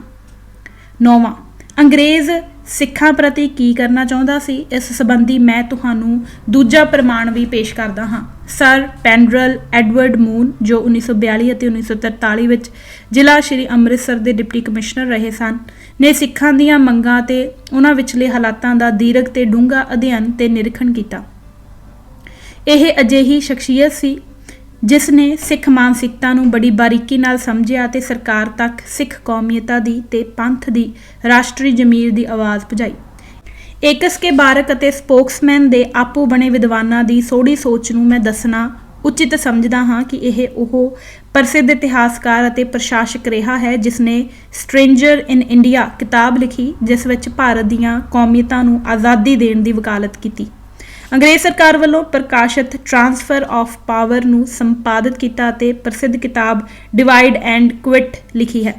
ਇਹ ਨਿੱਜੀ ਡਾਇਰੀ ਦੇ ਪੰਨਿਆਂ ਵਿੱਚ ਇਤਿਹਾਸਕਾਰਾਂ ਦੇ ਮਿੱਥੇ ਮਿਆਰ ਨੂੰ ਵੀ ਪੂਰਾ ਕਰਦਾ ਹੈ। ਇਸ ਨੇ ਆਪਣਾ ਇੱਕ ਪ੍ਰਾਈਵੇਟ ਤੇ ਜਾਤੀ ਖੱਤ ਸਿੱਖ ਹਿੱਤਾਂ ਲਈ ਲਾਰਡ ਇਸਮੇ ਨੂੰ ਭਾਰਤ ਦੇ ਵਾਇਸਰਾਏ ਤੱਕ ਆਪਣੀ ਗੱਲ ਪਹੁੰਚਾਉਣ ਲਈ 27 ਜੂਨ 1947 ਨੂੰ ਲਿਖਿਆ। ਇਹ ਸਪਸ਼ਟ ਲਿਖਦਾ ਹੈ ਕਿ ਮੈਨੂੰ ਪਤਾ ਲੱਗਾ ਹੈ ਕਿ ਸਿੱਖਾਂ ਨਾਲ ਸਿੱਧੇ ਤੌਰ ਤੇ ਸੰਪਰਕ ਕਰਕੇ ਫਿਰੋਜ਼ ਖਾਨ ਨੂਨ ਨੇ ਇਸ ਗੱਲ ਦਾ ਸੰਕੇਤ ਦਿੱਤਾ ਹੈ ਕਿ ਮੁਸਲਮਾਨ ਸਿੱਖਾਂ ਨੂੰ ਵਿਸ਼ੇਸ਼ ਅਧਿਕਾਰ ਦੇਣਗੇ ਜੇਕਰ ਸਿੱਖ ਆਪਣੀ ਕਿਸਮਤ ਪਾਕਿਸਤਾਨ ਨਾਲ ਜੋੜ ਦੇਣ। ਪਰ ਉਹਨਾਂ ਦਾ ਅਸਰ ਰਸੂਖ ਵਾਲਾ ਹਿੱਸਾ, ਜਿਸ ਵਿੱਚ ਮਾਸਟਰ ਤਾਰਾ ਸਿੰਘ ਅਤੇ ਗਿਆਨੀ ਕਰਤਾਰ ਸਿੰਘ ਸ਼ਾਮਲ ਹਨ, ਦਿਲੋਂ ਜਾਣਦੇ ਹਨ ਕਿ ਉਹਨਾਂ ਨੂੰ ਜ਼ਰੂਰ ਮੁਸਲਮਾਨਾਂ ਨਾਲ ਸਮਝੌਤਾ ਕਰਨਾ ਚਾਹੀਦਾ ਹੈ। ਇਸ ਲਈ ਕਿਸੇ ਤਤਕਾਲੀ ਨਤੀਜੇ ਦੀ ਉਡੀਕ ਨਹੀਂ ਰੱਖਣੀ ਚਾਹੀਦੀ। ਫਿਰ ਵੀ ਆਸ ਕੀਤੀ ਜਾਂਦੀ ਹੈ ਕਿ ਸਬਰ ਤੇ ਦ੍ਰਿੜਤਾ ਨਾਲ ਸਿੱਖਾਂ ਨੂੰ ਇਸ ਗੱਲ ਤੇ ਸਹਿਮਤ ਕਰਵਾਇਆ ਜਾਵੇ ਕਿ ਪੂਰਬੀ ਪੰਜਾਬ ਨੂੰ ਪਾਕਿਸਤਾਨ ਨਾਲ ਜੋੜਿਆ ਜਾਵੇ। ਪੂਰਬੀ ਪੰਜਾਬ ਅਰਥਾਤ ਸਿੱਖਾਂ ਲਈ ਤੀਜਾ ਦੇਸ਼ ਹਰ ਹਾਲਾਤ ਵਿੱਚ ਸਿਰਜਣਾ ਹੀ ਚਾਹੀਦਾ ਹੈ। ਆਪਣੇ ਪੱਤਰ ਵਿੱਚ ਸਰਕਾਰ ਨੂੰ ਸਲਾਹ ਦਿੰਦੇ ਹੋਏ ਉਹ ਅੱਗੇ ਹੋਰ ਲਿਖਦੇ ਹਨ ਕਿ ਇਸ ਸਾਰੀ ਗੱਲਬਾਤ ਲਈ ਬਹੁਤ ਸਹੂਲਤ ਹੋਵੇਗੀ ਜੇਕਰ ਇਸ ਗੱਲ ਦਾ ਪ੍ਰਬੰਧ ਕੀਤਾ ਜਾ ਸਕੇ ਕਿ ਨਵੇਂ ਪੂਰਬੀ ਪੰਜਾਬ ਵਿੱਚ ਗੁੜਗਾਉਂ, ਹਿਸਾਰ ਅਤੇ ਕਰਨਾਲ ਜ਼ਿਲ੍ਹੇ ਸ਼ਾਮਲ ਨਾ ਕੀਤੇ ਜਾਣ। ਸਿੱਖਾਂ ਨੇ ਪਹਿਲਾਂ ਹੀ ਇਹ ਸ਼ਰਤ ਕਾਂਗਰਸ ਅੱਗੇ ਰੱਖੀ ਹੈ ਜੋ ਇਸ ਨੂੰ ਪ੍ਰਵਾਨ ਕਰਨ ਤੋਂ ਝਿਜਕਦੇ ਹਨ। ਮੈਂ ਸੁਝਾਅ ਦਿੰਦਾ ਹਾਂ ਕਿ ਸਿੱਖਾਂ ਦੀ ਮੰਗ ਨੂੰ ਉਤਸ਼ਾਹ ਦੇਣਾ ਚਾਹੀਦਾ ਹੈ ਤੇ ਮੰਨ ਲੈਣੀ ਚਾਹੀਦੀ ਹੈ। ਜਿਵੇਂ ਕਿ ਸਿੱਖ ਚਾਹੁੰਦੇ ਹਨ ਉਹਨਾਂ ਨੂੰ ਹਿੰਦੂਆਂ ਦੇ ਚੁੰਗਲ ਵਿੱਚੋਂ ਕੱਢ ਲਿਆ ਜਾਵੇ ਤੇ ਵੱਧ ਜਾਂ ਘੱਟ ਵਧੇਰੇ ਸੁਤੰਤਰਤਾ ਵਾਲੀ ਸਥਿਤੀ ਵਿੱਚ ਉਹਨਾਂ ਨੂੰ ਆਪਣੇ ਆਪ ਵਿੱਚ ਛੱਡ ਦਿੱਤਾ ਜਾਵੇ ਤਾਂ ਉਹ ਕੁਦਰਤੀ ਤੌਰ ਤੇ ਆਪਣੀ ਸੁਤੰਤਰ ਸਫਬੰਦੀ ਵੱਲ ਖਿੱਚੇ ਜਾਣਗੇ। ਸਰ ਪੈਂਡਰਲ ਮੂਨ ਹੋਰ ਸਪਸ਼ਟਤਾ ਲਿਆਉਣ ਲਈ ਸਰਕਾਰ ਬਰਤਾਨੀਆ ਨੂੰ ਲਿਖਦੇ ਹਨ ਕਿ ਅਗਲਾ ਕਦਮ ਇਹ ਸੰਕੇਤ ਕਰਨਾ ਹੋਵੇਗਾ ਕਿ ਸਿੱਖ ਪੂਰਬੀ ਪੰਜਾਬ ਦੀ ਇਹ ਆਪਣੀ ਮਰਜ਼ੀ ਹੋਵੇ ਕਿ ਉਹ ਭਾਰਤ ਨਾਲ ਮਿਲੇ ਜਾਂ ਪਾਕਿਸਤਾਨ ਨਾਲ। ਇਹ ਫਰਜ਼ ਨਾ ਕਰ ਲਿਆ ਜਾਏ ਕਿ ਉਹ ਇਸ ਨਾਲ ਮਿਲੇਗਾ ਤੇ ਦੂਜੇ ਨਾਲ ਨਹੀਂ। ਸਿੱਖ ਆਪ ਇਸ ਗੱਲ ਨੂੰ ਸਪਸ਼ਟ ਕਰਨ, ਪਰ ਜੇਕਰ ਸਿੱਖ ਬ੍ਰਿਟਿਸ਼ ਸਰਕਾਰ ਤੋਂ ਕਿਸੇ ਐਲਾਨ ਦੀ ਆਸ ਕਰਨ ਤਾਂ ਉਹਨਾਂ ਦੀ ਬੇਨਤੀ ਨੂੰ ਪ੍ਰਵਾਨ ਕਰਨਾ ਉਚਿਤ ਹੋਵੇਗਾ। ਇਹ ਪੱਤਰ ਅੱਜ ਵੀ ਲੰਡਨ ਵਿਖੇ ਇੰਡੀਆ ਆਫਿਸ ਲਾਇਬ੍ਰੇਰੀ, ਜੋ ਹੁਣ ਇੱਕ ਆਰਕਾਈਵ ਹੈ, ਵਿਖੇ ਸੁਰੱਖਿਅਤ ਪਿਆ ਹੈ।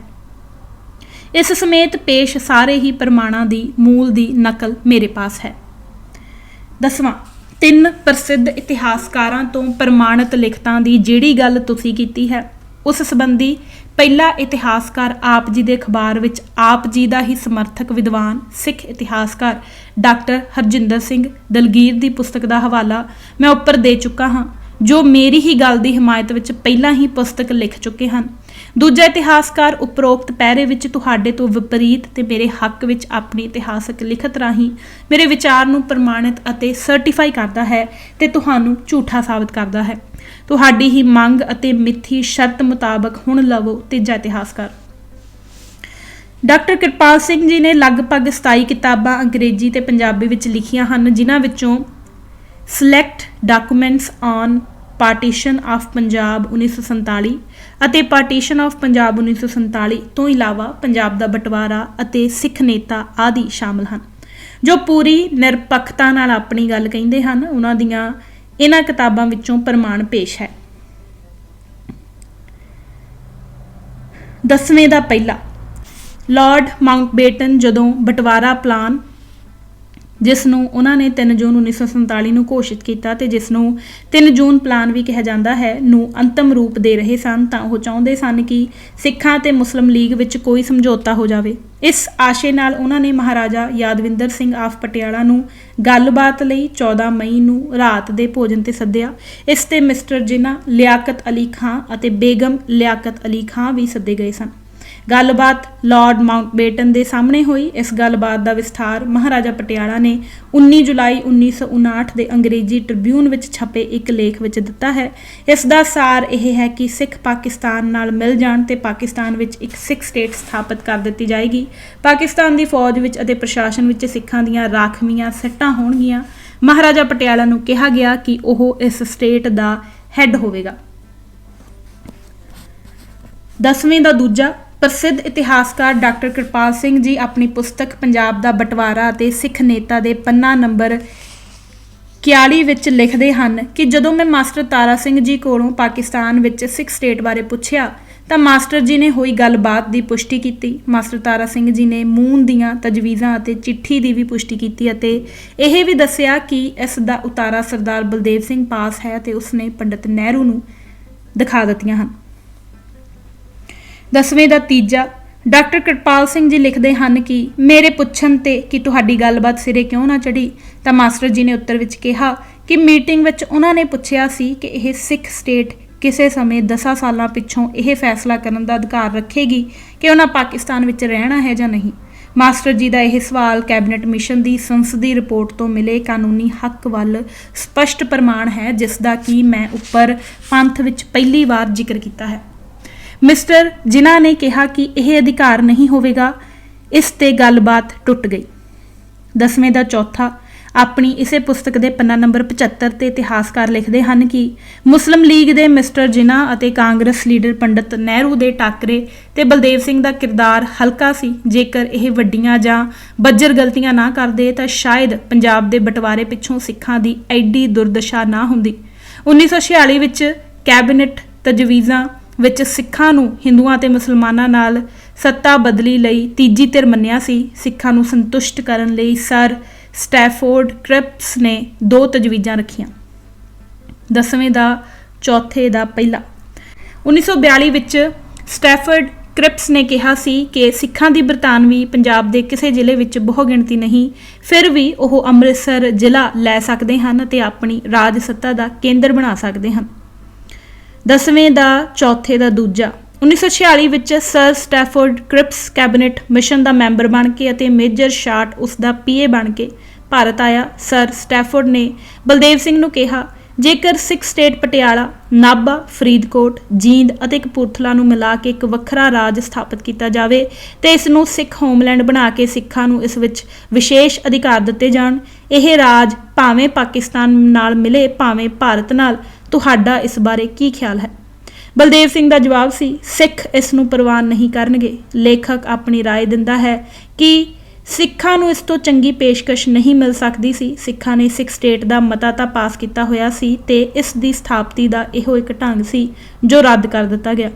ਪ੍ਰਸਿੱਧ ਇਤਿਹਾਸਕਾਰ ਡਾਕਟਰ ਕਿਰਪਾਲ ਸਿੰਘ ਜੀ ਆਪਣੀ ਜ਼ਿਕਰ ਕੀਤੀ ਕਿਤਾਬ ਵਿੱਚ 11ਵਾਂ ਖਾਲਸਾ ਕਾਲਜ ਅੰਮ੍ਰਿਤਸਰ ਦੇ ਸਾਬਕਾ ਪ੍ਰੋਫੈਸਰ ਹਰਬੰਸ ਸਿੰਘ ਨੇ ਆਪਣੀ ਖਾਲਿਸਤਾਨ ਵਿਰੋਧੀ ਕਿਤਾਬ ਖਾਲਿਸਤਾਨ ਸਰਬਪੱਖੀ ਅਧਿਐਨ ਵਿੱਚ ਪੰਨਾ 32 ਤੇ ਲਿਖਿਆ ਹੈ ਕਿ ਜਿਨ੍ਹਾਂ ਸਿੱਖਾਂ ਨੂੰ ਸਿੱਖ ਸਟੇਟ ਦਿੰਦਾ ਸੀ ਪਰ ਮਾਸਟਰ ਜੀ ਨੇ ਨਹੀਂ ਲਈ।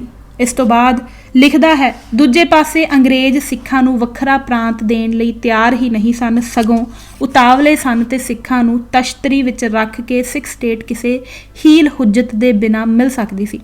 ਉਹ ਤਾਂ ਨਿਚੋੜ ਇਹਨਾਂ ਲਫ਼ਜ਼ਾਂ ਵਿੱਚ ਦਿੰਦੇ ਹਨ। ਅੰਗਰੇਜ਼ ਨੀਤੀਵਾਨ ਚਾਹੁੰਦਾ ਸੀ ਕਿ ਸਿੱਖਾਂ ਨੂੰ ਕੋਈ ਵੱਖਰਾ ਰਾਜ ਬਣਾ ਕੇ ਦਿੱਤਾ ਜਾਵੇ, ਪਰ ਸਿੱਖ ਕਾਂਗਰਸ ਨਾਲ ਮਿਲ ਕੇ ਚੱਲਣਾ ਚਾਹੁੰਦੇ ਸਨ। ਇਸ ਲਈ ਮਾਸਟਰ ਤਾਰਾ ਸਿੰਘ ਤੇ ਖੜਗ ਸਿੰਘ ਨੇ ਇਸ ਪ੍ਰਸਤਾਵ ਨੂੰ ਰੱਦ ਕਰ ਦਿੱਤਾ ਤੇ ਹਿੰਦੁਸਤਾਨ ਨਾਲ ਮਿਲਣਾ ਪ੍ਰਵਾਨਿਆ। ਮੁੱਖ ਸੰਪਾਦਕ ਸਪੋਕਸਮੈਨ ਜੀਓ ਤੁਹਾਡੀ ਮੰਗ ਤੋਂ ਵੀ ਵੱਧ ਪ੍ਰਮਾਣ ਪੇਸ਼ ਕੀਤੇ ਹਨ। ਇਹ ਸਭ ਆਪ ਜੀ ਦੇ ਦਾਅਵੇ ਨੂੰ ਅਤੇ ਲਿਖਤ ਨੂੰ ਨਿਰਾ ਝੂਠ ਸਾਬਤ ਕਰਦੇ ਹਨ। ਕੀ ਮੈਂ ਆਸ ਕਰਾਂ ਕਿ ਤੁਸੀਂ ਸਪੋਕਸਮੈਨ ਦੇ ਸੰਸਥਾਪਕ ਅਕਾਲੀ ਸਰਦਾਰ ਹੁਕਮ ਸਿੰਘ, ਜਿਨ੍ਹਾਂ ਭਾਰਤ ਦੇ ਸੰਵਿਧਾਨ ਤੇ ਸਿੱਖਾਂ ਵੱਲੋਂ ਅਤੇ ਅਕਾਲੀਆਂ ਵੱਲੋਂ ਦਸਤਖਤ ਤਾਂ ਨਹੀਂ ਕੀਤੇ, ਪਰ ਇਸ ਤੋਂ ਵੀ ਕਿਤੇ ਵੱਡੀ ਵਫਾਦਾਰੀ ਕਾਂਗਰਸ ਅਤੇ ਭਾਰਤ ਨਾਲ ਨਿਭਾ ਕੇ ਪੰਥ ਨਾਲ ਤੁਹਾਡੇ ਵਾਂਗ ਪੰਥਕ ਅਖਵਾ ਕੇ ਨਾ ਬਖਸ਼ਣਯੋਗ ਗੱਦਾਰੀ ਕਰ ਦਿਖਾਈ ਕਿ ਕਾਂਗਰਸ ਪਾਰਟੀ ਅਤੇ ਪਾਰਲੀਮੈਂਟ ਦੀ ਸਪੀਕਰੀ ਹਾਸਲ ਕਰ ਆਪਣੇ ਪਹਿਲੇ ਕੰਮ ਨੂੰ ਖੁਦ ਹੀ ਥੁੱਕੇ ਵਾਂਗ ਚੱਟ ਕੇ ਰੱਦ ਕਰ ਦਿੱਤਾ।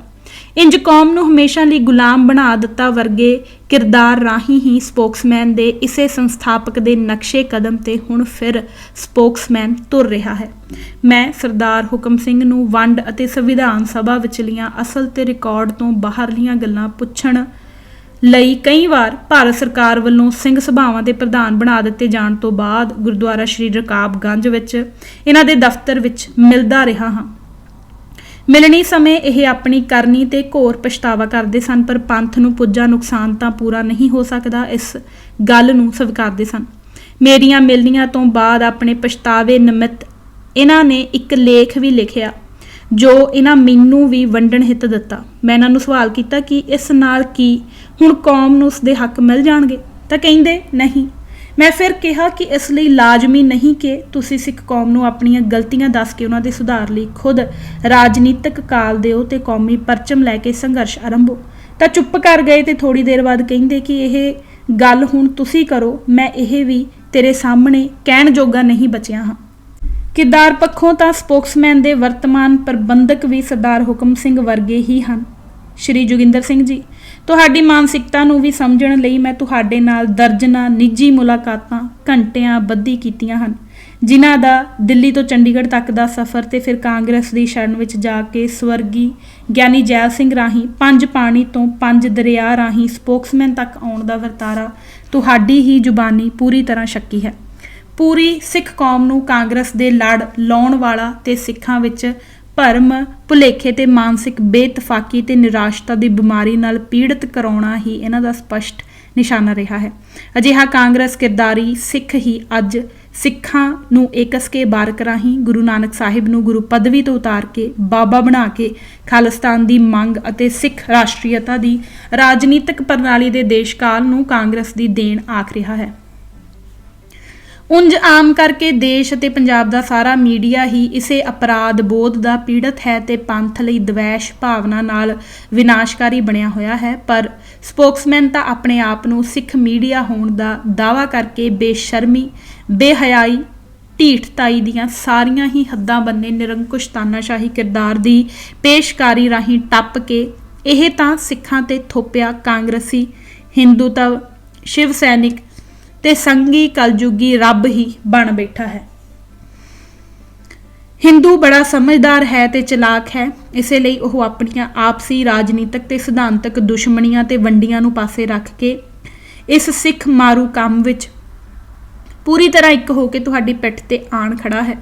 ਇਹੋ ਵਜ੍ਹਾ ਹੈ ਕਿ ਤੁਹਾਡੇ ਵੱਲੋਂ ਕਾਂਗਰਸ ਤੇ ਖਾਲਿਸਤਾਨੀ ਹੋਣ ਦੇ ਆਰੋਪ ਲਾਉਣ ਦੇ ਬਾਵਜੂਦ ਖੁਦ ਕਾਂਗਰਸ ਤੁਹਾਡੇ ਨਾਲ ਖੜੀ ਹੈ ਤੇ ਕੋਈ ਵੀ ਵਿਰੋਧੀ ਧਿਰ, ਫਿਰ ਚਾਹੇ ਉਹ RSS ਅਤੇ ਭਾਜਪਾ ਹੀ ਕਿਉਂ ਨਾ ਹੋਵੇ, ਕਾਂਗਰਸ ਤੋਂ ਇਸ ਸੰਬੰਧੀ ਕੋਈ ਸਪਸ਼ਟੀਕਰਨ ਨਹੀਂ ਮੰਗ ਰਹੀ ਹੈ। ਪੂਰੀ ਤਰ੍ਹਾਂ ਸਿੱਖਾਂ ਨੂੰ ਸਿੱਖਾਂ ਰਾਹੀਂ ਹੀ ਢਾਉਣ ਵਾਸਤੇ ਚੁੱਪ ਹੈ। ਇਹ ਮਾਮਲੇ ਬਹੁਤ ਸੰਗੀਨ ਹਨ, ਸਰਸਰੀ ਛੱਡਣ ਤੇ ਭੁੱਲਣ ਵਾਲੇ ਨਹੀਂ ਹਨ। ਇਹਨਾਂ ਨਾਲ ਕੌਮ ਦੀ ਰਾਸ਼ਟਰੀਅਤਾ ਦਾ ਭਵਿੱਖ ਜੁੜਿਆ ਹੈ। ਤੁਹਾਡੀ ਇਸੇ ਪੋਜੀਸ਼ਨ ਵਿੱਚ ਹੀ ਮੈਂ ਤੁਹਾਨੂੰ ਬੇਨਤੀ ਕੀਤੀ ਹੈ ਕਿ ਆਓ ਲੋਕ ਗਣਰਾਜ ਦੇ ਆਦ ਸਰੋਤ ਸ਼੍ਰੀ ਅਕਾਲ ਤਖਤ ਸਾਹਿਬ ਦੇ ਵਿਹੜਾ ਤੇ ਬੈਠ ਕੇ ਸੰਗਤ ਵਿੱਚ ਅੰਤਮ ਨਿਰਣੇ ਕਰੀਏ। ਮੈਂ ਸਪਸ਼ਟ ਤੌਰ ਤੇ ਤੁਹਾਨੂੰ ਇਹ ਖੁੱਲ੍ਹ ਦਿੰਦਾ ਹਾਂ ਕਿ ਵਿਹੜਾ ਸ਼੍ਰੀ ਅਕਾਲ ਤਖਤ ਸਾਹਿਬ ਦਾ ਭੀੜ ਤੁਹਾਡੀ ਏਕਸ ਕੇ ਬਾਰਕ ਦੀ ਅਤੇ ਨਿਰਣਾਇਕ ਜੱਜ ਵੀ ਤੁਹਾਡੇ ਹੀ। ਆਓ ਪੰਥਕ ਹਿੱਤ ਵਿੱਚ ਫੈਸਲਾ ਕਰੀਏ। ਹਾਂ, ਜੇ ਤੁਸੀਂ ਸ਼੍ਰੀ ਅਕਾਲ ਤਖਤ ਸਾਹਿਬ ਦੇ ਵਿਹੜੇ ਵਿੱਚ ਆਪਣੀ ਭੀੜ ਅਤੇ ਫੌਜ ਨਾਲ ਵੀ ਆਉਣ ਤੋਂ ਡਰਦੇ ਹੋ ਤਾਂ ਫਿਰ ਤੁਹਾਡੇ ਹੀ ਕਾਂਗਰਸੀ ਜਾਂ ਉਹਨਾਂ ਭਾਜਪਾਈਆਂ ਦੇ ਜਾਂ ਉਹਨਾਂ ਸ਼ਿਵ ਸੈਨਿਕਾਂ ਤੇ ਬਾਲ ਠਾਕਰਿਆਂ ਦੇ ਅਥਵਾ RSS ਦੇ ਇਹਨਾਂ ਵਿੱਚੋਂ ਜਿੱਥੇ ਤੁਸੀਂ ਚਾਹੋ ਉਹਨਾਂ ਦੇ ਹੈੱਡਕੁਆਰਟਰ ਤੇ ਸੰਵਾਦ ਕਰਕੇ ਵੀ ਮੈਂ ਤੁਹਾਡੇ ਲਿਖਤ ਵਿਚਲੇ ਦਾਅਵਿਆਂ ਨੂੰ ਝੂਠਾ ਸਾਬਤ ਕਰਨ ਲਈ ਤਿਆਰ ਹਾਂ, ਕਿਉਂਕਿ ਇਹਨਾਂ ਦੀ ਹਮਾਇਤ ਨੂੰ ਹੁਣੇ ਹੀ ਤੁਸੀਂ ਸੁਰਖੀਆਂ ਵਿੱਚ ਸਾਹਿਬ ਸ਼੍ਰੀ ਗੁਰੂ ਗ੍ਰੰਥ ਸਾਹਿਬ ਜੀ ਤੇ ਕੀਤੇ ਕਿੰਤੂ ਪ੍ਰੰਤੂ ਨੂੰ ਸਹੀ ਸਾਬਤ ਕਰਨ ਲਈ ਇਸਤੇਮਾਲ ਕੀਤਾ ਹੈ ਤੇ ਇੰਜ ਇਹਨਾਂ ਨੂੰ ਸਿੱਖਾਂ ਦੇ ਅੰਦਰੂਨੀ ਤੇ ਧਾਰਮਿਕ ਮਾਮਲਿਆਂ ਵਿੱਚ ਆਪਣੀ ਨੀਚਤਾਈ ਦਿਖਾਉਂਦੇ ਹੋਏ ਪਹਿਲੀ ਵਾਰ ਸਾਲਸ ਬਣਾਇਆ ਹੈ। ਅਜਿਹੇ ਹੀ ਕਿਰਦਾਰ ਲਈ ਤੁਸੀਂ ਦੂਜੀ ਧਿਰ ਨੂੰ ਤੇ ਤਖਤ ਸਾਹਿਬਾਨਾਂ ਨੂੰ ਹਮੇਸ਼ਾ ਭੰਡਦੇ ਰਹੇ ਹੋ। ਇਸ ਖੱਤ ਵਿੱਚ ਕੁੱਲ 24 ਸਰਟੀਫਿਕੇਟ ਪੇਸ਼ ਕਰਕੇ ਤੁਹਾਡੇ ਦਾਅਵੇ ਨੂੰ ਝੂਠਾ ਸਾਬਤ ਕਰ ਦਿੱਤਾ ਹੈ। ਤੁਸੀਂ 6 ਮਹੀਨੇ ਲਗਾਏ ਹਨ ਮੇਰੇ ਖੱਤ ਦੇ ਜਵਾਬ ਵਿੱਚ ਆਪਣਾ ਨੋਟ ਲਿਖਣ ਤੇ। ਇਸ ਲਈ ਹੁਣ ਆਸ ਕਰਦਾ ਹਾਂ ਜਲਦੀ ਹੀ ਮੇਰੇ ਸੱਦੇ ਨੂੰ ਜਾਂ ਤਾਂ ਸਵੀਕਾਰ ਕਰੋਗੇ ਜਾਂ ਆਪਣੀ ਹੀ ਲਿਖਤ ਮੁਤਾਬਕ ਜੋ ਮੈਂ ਤੁਹਾਡੀ ਹਰ ਗੱਲ ਨੂੰ ਹੁਣ ਝੂਠਾ ਤੇ ਗਲਤ ਸਾਬਤ ਕਰ ਦਿੱਤਾ ਹੈ ਨੂੰ ਸਵੀਕਾਰਦੇ ਹੋਏ ਆਪਣੇ ਕਹੇ ਤੇ ਅਮਲ ਕਰਕੇ ਦਿਖਾਓਗੇ। ਇਸ ਵਿੱਚ ਮੇਰਾ ਜਾਂ ਸਿੱਖ ਕੌਮ ਦੀ ਰਾਸ਼ਟਰੀਅਤਾ ਦਾ ਅਤੇ ਪੰਥ ਖਾਲਸੇ ਦੀ ਸਾਵਰਨ ਹਸਤੀ ਦਾ ਕੀ ਦੋਸ਼ ਹੈ? ਸਿੱਖਾਂ ਦੇ ਅੱਜ ਦੇ ਹਾਲਾਤਾਂ ਲਈ ਤੁਸੀਂ ਅਤੇ ਤੁਹਾਡੇ ਵਰਗੀ ਸੋਚ ਰੱਖਣ ਵਾਲੇ ਅਖੌਤੀ ਪੰਥ ਤੇ ਕਾਬਜ ਪੰਥਕ ਧਿਰਾਂ ਹੀ ਹਨ। ਇਹ ਸਵਾਲ ਤੁਹਾਨੂੰ ਵੀ ਤੇ ਤੁਹਾਡੇ ਨਾਲ ਇਸ ਖੜੇ ਸ਼੍ਰੀ ਇੰਦਰ ਸਿੰਘ ਘੱਗਾ ਨੂੰ ਵੀ ਹੈ, ਜਿਨ੍ਹਾਂ ਮੇਰੇ ਖਿਲਾਫ ਆਪਣੀ ਪੁਸਤਕ ਸਿੱਖਾਂ ਦਾ ਸਰਬਨਾਸ਼ ਵਿੱਚ ਪੰਨਾ 113 ਤੇ ਹੋਰ ਲੀਡਰਾਂ ਦੇ ਨਾਵਾਂ ਨਾਲ ਇਹ ਲਿਖਿਆ ਹੈ ਕਿ ਸਰਦਾਰ ਅਤਿੰਦਰਪਾਲ ਸਿੰਘ ਹੁਣ ਲੋਕਤੰਤਰੀ ਢੰਗ ਨਾਲ ਖਾਲਿਸਤਾਨ ਦੀ ਪ੍ਰਾਪਤੀ ਕਰਨ ਬਾਰੇ ਵਿਸ਼ਵਾਸ ਦਿਵਾਉਂਦੇ ਹਨ, ਪਰ 2 ਲੱਖ ਸਿੱਖ ਨੌਜਵਾਨਾਂ ਦਾ ਖੂਨ ਕਿਸ ਦੇ ਸਿਰ ਮੜਿਆ ਜਾਵੇ।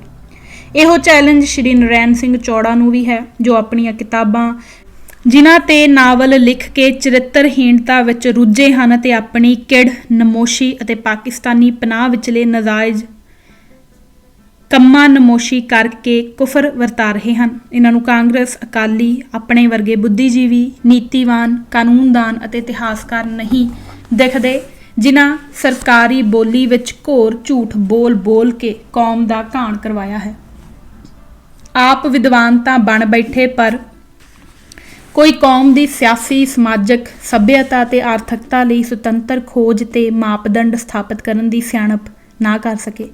ਸਰਕਾਰੀ ਤੇ ਪੰਥ ਦੁਸ਼ਮਣਾਂ ਦੀ ਤੂਤੀ ਹੀ ਵਜਾਉਂਦੇ ਰਹੇ ਤੇ ਜਦ ਮੇਰੇ ਵਰਗੇ ਕਿਸੇ ਨੇ ਸ਼ੁੱਧ ਨਿਰਪੱਖ ਰਿਸਰਚ ਕਰਕੇ ਕੌਮ ਦੀ ਰਾਸ਼ਟਰੀਅਤਾ ਦੀ ਸੁਤੰਤਰ ਹੋਂਦ ਲਈ ਹਰ ਪੱਖ ਨੂੰ ਖਾਲਿਸਤਾਨੀਅਤ ਵਿੱਚ ਸਥਾਪਿਤ ਕਰ ਦਿਖਾਇਆ ਤਾਂ ਉਸ ਦਾ ਆਪਣੇ ਨਿੱਜੀ ਹਿੱਤਾਂ ਹੱਥੋਂ ਵਿਕੇ ਹੋਣ ਕਰਕੇ ਓਪਰਾ ਜਿਹਾ ਸਮਰਥਨ ਵੀ ਨਾ ਕਰ ਸਕੇ। ਤੇ ਜਦ ਮੈਂ ਇਹਨਾਂ ਨੂੰ ਇਹਨਾਂ ਦੇ ਘਰੀਂ ਜਾ ਕੇ ਲਿਖਤ ਵਿਚਲਾ ਜਵਾਬ ਦਿੱਤਾ ਤੇ ਇਹ ਮੇਰੇ ਨਾਲ ਸਹਿਮਤ ਵੀ ਹੋਏ, ਪਰ ਆਪਣੀ ਕਿਤਾਬ ਦੀ ਲਿਖਤ ਨੂੰ ਸੋਧਿਆ ਨਹੀਂ, ਸਗੋਂ ਜਵਾਬ ਮਿਲਣ ਤੋਂ ਬਾਅਦ ਵੀ ਸਪੋਕਸਮੈਨ ਵਿੱਚ ਦੁਬਾਰਾ ਛਾਪਿਆ। ਜਦੋਂ ਸਪੋਕਸਮੈਨ ਨੂੰ ਜਵਾਬ ਲਿਖਤ ਵਿੱਚ ਭੇਜਿਆ ਤਾਂ ਉਸਨੇ ਵੀ ਆਪਣੀ ਵਿਭਚਾਰਨੀ ਪਾਲਿਸੀ ਤਹਿਤ ਭੰਡੀ ਪ੍ਰਚਾਰ ਤਾਂ ਮੇਰੇ ਖਿਲਾਫ ਕੀਤਾ, ਪਰ ਮੇਰਾ ਭੇਜਿਆ ਉੱਤਰ ਨਾ ਛਾਪਿਆ। ਇੰਜ ਹੁਣ ਤੁਸੀਂ ਤੇ ਲੇਖਕ ਆਪਣੇ ਆਪ ਨੂੰ ਖੁਦ ਦੋਸ਼ੀ ਸਾਬਤ ਕਰ ਚੁੱਕੇ ਹੋ। ਸੰਘਰਸ਼ ਅਸੀਂ ਨਹੀਂ ਸੀ ਆਰੰਭਿਆ, ਭਾਰਤ ਸਰਕਾਰ ਨੇ ਸਿੱਖ ਕੌਮੀਅਤਾਂ ਨੂੰ ਆਪਣਾ ਦੁਸ਼ਮਣ ਘੋਸ਼ਿਤ ਕਰਕੇ ਸਾਡੇ ਤੇ ਸਿੱਖਾਂ ਦੇ ਨਸਲ ਘਾਤ ਲਈ ਆਪਣੀ ਪੂਰੀ ਫੌਜ ਰਾਹੀਂ ਖੁਦ ਅੱਤਵਾਦੀ ਵੱਖਵਾਦੀ ਦਹਿਸ਼ਤਗਰਦ ਹਮਲਾ ਕੀਤਾ ਸੀ। ਅਸੀਂ ਤਾਂ ਹਰ ਅੰਤਰਰਾਸ਼ਟਰੀ ਕਾਨੂੰਨਾਂ ਦੇ ਤਹਿਤ ਆਪਣੀ ਜਾਨ ਮਾਲ ਦੀ ਰੱਖਿਆ ਦਾ ਅਧਿਕਾਰ ਵਰਤਿਆ ਹੈ, ਪਰ ਤੁਸੀਂ ਸਾਨੂੰ ਵੀ ਅਜਿਹੇ ਹੀ ਨਾਵਾਂ ਨਾਲ ਸੰਬੋਧਨ ਕੀਤਾ ਹੈ। ਮੇਰੀ ਇਸ ਕਥਨੀ ਤੇ ਜੇ ਸ਼ੱਕ ਹੈ ਤਾਂ ਮੈਂ ਤੁਹਾਨੂੰ, ਭਾਰਤ ਨੂੰ, ਸਾਡੇ ਵਿਰੋਧੀਆਂ ਨੂੰ, ਦੇਸ਼ ਦੀ ਫੌਜ ਨੂੰ, ਪੰਜਾਬ ਦੀ ਪੁਲਿਸ ਨੂੰ ਅਤੇ ਪੰਜਾਬ ਤੇ ਭਾਰਤ ਦੀ ਸਰਕਾਰ ਨੂੰ ਚੈਲੰਜ ਕਰਦਾ ਹਾਂ ਕਿ ਉਹ ਮੈਨੂੰ ਆਪਣੀ ਅਦਾਲਤ ਵਿੱਚ ਤਾਂ ਇਸੇ ਦੋਸ਼ ਅਧੀਨ ਕੋਈ ਸਜ਼ਾ ਦੇ ਨਹੀਂ ਸਕੀ ਤੇ ਆਪਣੇ ਹੀ ਲਾਏ ਦੋਸ਼ ਸਾਬਤ ਕਰ ਨਹੀਂ ਸਕੇ। ਜੇ ਉਸ ਨੂੰ ਆਪਣੀ ਕਰਨੀ ਤੇ ਯਕੀਨ ਹੈ ਤਾਂ ਅੰਤਰਰਾਸ਼ਟਰੀ ਅਦਾਲਤ ਵਿੱਚ ਉਹ ਮੇਰੇ ਤੇ ਜਦੋਂ ਮਰਜ਼ੀ ਮੁਕੱਦਮਾ ਚਲਵਾ ਲਵੇ। ਅਗਰ ਤੁਹਾਡੇ ਵਿੱਚ ਤੇ ਤੁਹਾਡੇ ਚਮਚਿਆਂ ਵਿੱਚ ਦੇਸ਼ ਦੇ ਸਿੱਖ ਵਿਰੋਧੀ ਮੀਡੀਆ ਵਿੱਚ ਦਮ ਹੈ ਤਾਂ ਮੇਰੇ ਇਸ ਚੈਲੰਜ ਨੂੰ ਕਬੂਲ ਕਰਨ। ਆਖਿਰ ਸੱਚ ਤੇ ਹੱਕ ਅੰਤਰਰਾਸ਼ਟਰੀ ਪੱਧਰ ਤੇ ਸਾਹਮਣੇ ਆਉਣਾ ਹੀ ਚਾਹੀਦਾ ਹੈ। ਮੇਰੇ ਜਿਉਂਦੇ ਜੀ ਸਿੱਖਾਂ ਤੇ ਗੈਰ ਸਿੱਖਾਂ ਨੂੰ ਖਾਲਿਸਤਾਨ ਵਿਰੁੱਧ ਲਿਖਦੇ 100 ਵਾਰ ਸੋਚਣਾ ਚਾਹੀਦਾ ਹੈ ਕਿ ਉਹਨਾਂ ਨੂੰ ਚੈਲੰਜ ਕੀਤਾ ਜਾਵੇਗਾ ਤੇ ਉਹਨਾਂ ਨੂੰ ਜਵਾਬ ਦੇਣਾ ਪਵੇਗਾ। ਮੈਨੂੰ ਪਤਾ ਹੈ ਕਿ ਪਹਿਲਾਂ ਵੀ ਆਪ ਵੱਲੋਂ ਚੁੱਕੇ ਸਵਾਲਾਂ ਤੇ ਦਿੱਤੀ ਕਾਲ ਰੋਸ ਨਾ ਕੀਜੈ ਉੱਤਰ ਦੀਜੈ ਦੇ ਜਵਾਬ ਵਿੱਚ ਜਿਤਨੇ ਵੀ ਤੁਹਾਡੇ ਵੱਲੋਂ ਚੁੱਕੇ ਵਿਵਾਦਾਂ ਦੇ ਮੈਂ ਜਵਾਬ ਦਿੱਤੇ ਹਨ, ਤੁਸੀਂ ਇੱਕ ਵੀ ਨਹੀਂ ਛਾਪਿਆ ਤੇ ਹੁਣ ਵੀ ਉਂਝ ਹੀ ਕਰੋਗੇ। ਇਸ ਲਈ ਮੈਂ ਕਾਰਵਾਈ ਕਰਵਾਉਣ ਹਿੱਤ ਇਸ ਖੱਤ ਦੀਆਂ ਕਾਪੀਆਂ ਪੰਥ ਹਿੱਤ ਵਿੱਚ ਪ੍ਰਧਾਨ ਸ਼੍ਰੋਮਣੀ ਕਮੇਟੀ, ਸਿੱਖ ਇਤਿਹਾਸ ਰਿਸਰਚ ਬੋਰਡ ਅਤੇ ਧਰਮ ਪ੍ਰਚਾਰ ਕਮੇਟੀ ਅੰਮ੍ਰਿਤਸਰ ਉਚਿਤ ਕਾਰਵਾਈ ਲਈ 5 ਤਖਤ ਸਾਹਿਬਾਨਾਂ ਦੇ ਸਤਿਕਾਰਯੋਗ ਜਥੇਦਾਰ ਸਾਹਿਬਾਨਾਂ ਨੂੰ ਭੇਜ ਰਿਹਾ ਹਾਂ। ਪੰਜਾਬ ਦੇ ਸਾਰੇ ਅਖਬਾਰਾਂ ਦੇ ਮੁੱਖ ਸੰਪਾਦਕਾਂ ਸਰਦਾਰ ਮਾਨ ਸਿੰਘ ਨਿਰੰਕਾਰੀ, ਡਾਕਟਰ ਹਰਜਿੰਦਰ ਸਿੰਘ ਦਲਗੀਰ, ਡਾਕਟਰ ਗੁਰਸ਼ਰਨਜੀਤ ਸਿੰਘ, ਸਰਦਾਰ ਜਗਤਾਰ ਸਿੰਘ ਜਾਚਕ, ਕਰਨਲ ਗੁਰਦੀਪ ਸਿੰਘ ਜੀ, ਸਰਦਾਰ ਨਿਰਭੈ ਸਿੰਘ ਢਿੱਲੋਂ, ਸਰਦਾਰ ਅਰਜਨ ਸਿੰਘ ਸ਼ੇਰਗਿੱਲ, ਸਾਰੇ ਮਿਸ਼ਨਰੀ ਕਾਲਜਾਂ ਦੇ ਪ੍ਰਿੰਸੀਪਲ, ਤੱਤ ਗੁਰਮਤ, ਸਰਦਾਰ ਸਿਮਰਨਜੀਤ ਸਿੰਘ ਮਾਨ, ਸਰਦਾਰ ਗੁਰਿੰਦਰ ਸਿੰਘ ਧਨੌਲਾ, ਸਰਦਾਰ ਹਰਪਾਲ ਸਿੰਘ ਚੀਮਾ, ਸਰਦਾਰ ਇੰਦਰ ਸਿੰਘ ਘੱਗਾ ਅਤੇ ਸਪੋਕਸਮੈਨ ਦੇ ਜ਼ਿਲ੍ਹਾ ਇੰਚਾਰਜਾਂ ਨੂੰ ਵੀ ਭੇਜ ਰਿਹਾ ਹਾਂ। ਪ੍ਰੈਸ ਨੂੰ ਵੀ ਜਾਰੀ ਕਰ ਰਿਹਾ ਹਾਂ ਤਾਂ ਜੋ ਇਸ ਦਾ ਨਿਰਣਾ ਛੇਤੀ ਹੋ ਸਕੇ।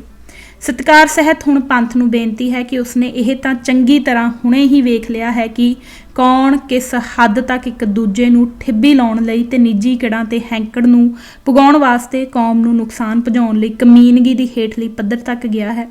ਨਿੱਜੀ ਕਿੜਾਂ ਨੂੰ ਆਪੋ ਆਪਣੇ ਰਾਜਸੀ, ਧਾਰਮਿਕ, ਸਮਾਜਿਕ ਤੇ ਆਰਥਿਕ ਲਾਭਾਂ ਲਈ ਚੰਦ ਕੁ ਦਿਨਾਂ ਦੇ ਚੌਧਰੀ ਬਣਨ ਲਈ ਅਕਾਲੀਆਂ ਦੀ ਨਿੱਜੀ ਸਿਆਸਤ ਬਨਾਮ ਪੰਥ, ਅਖੌਤੀ ਸੰਤ ਸਾਧ ਡੇਰਾਵਾਦ ਬਨਾਮ ਪੰਥ, ਗੁਰੂ ਗ੍ਰੰਥ ਸਾਹਿਬ ਜੀ ਬਨਾਮ ਪੰਥ, ਹਰ ਸਿੱਖ ਸੰਸਥਾ, ਮਰਿਆਦਾ, ਸਿਧਾਂਤ, ਸੰਕਲਪ, ਵਿਸ਼ਵਾਸ, ਵਿਰਾਸਤ ਤੇ ਬੇਥਵੇ ਪ੍ਰਸ਼ਨ ਚਿੰਨ੍ਹ ਖੜੇ ਕਰਨਾ ਬਨਾਮ ਪੰਥ, ਨਿਰੰਕਾਰੀ ਕਾਂਡ, ਬਲਾਤਕਾਰੀ ਧਨਵੰਤ ਸਿੰਘ ਕਾਂਡ, ਸੌਦਾ ਸਾਧ ਕਾਂਡ, ਪਨਿਆਰਾ ਕਾਂਡ, ਆਸ਼ੂਤੋਸ਼ੀਆ ਕਾਂਡ, ਜਗਜੀਤ ਸਿੰਘ ਨੂੰ ਸਤਿਗੁਰੂ ਬਣਾ ਕੇ ਸਥਾਪਿਕਤਾ ਦੇਣਾ ਕਾਂਡ, ਨੂਰ ਮਹਿਲੀਆ ਕਾਂਡ, ਸ਼੍ਰੋਮਣੀ ਕਮੇਟੀ ਦਾ ਤੇ ਦਿੱਲੀ ਕਮੇਟੀ ਦਾ ਧਰਮ ਤੋਂ ਥੜਕਣਾ ਕਾਂਡ, ਕਾਲਾ ਅਫਗਾਨਾ, ਪ੍ਰੋਫੈਸਰ ਦਰਸ਼ਨ ਸਿੰਘ, ਨਾਨਕਸ਼ਾਹੀ ਕੈਲੰਡਰ ਵਰਗੇ ਸੱਜਰੇ ਕਾਂਡ, ਸ਼੍ਰੀ ਅਕਾਲ ਤਖਤ ਨੂੰ ਨਿੱਜੀ ਹਿੱਤਾਂ ਤੇ ਧੜੇਬੰਦਕ ਹਿੱਤਾਂ ਲਈ ਵਰਤਣਾ ਕਾਂਡ ਸਾਰੇ ਹੀ ਹਰ ਧਿਰ ਵੱਲੋਂ ਪੰਥਕ ਹਿੱਤਾਂ ਦੇ ਨਿਰਦਇਤਾਪੂਰਨ ਸ਼ੋਸ਼ਣ ਕਰਕੇ ਆਪੋ ਆਪਣੀ ਤੂਤੀ ਵਜਾਉਣ ਤੇ ਅਸਲ ਵਿੱਚ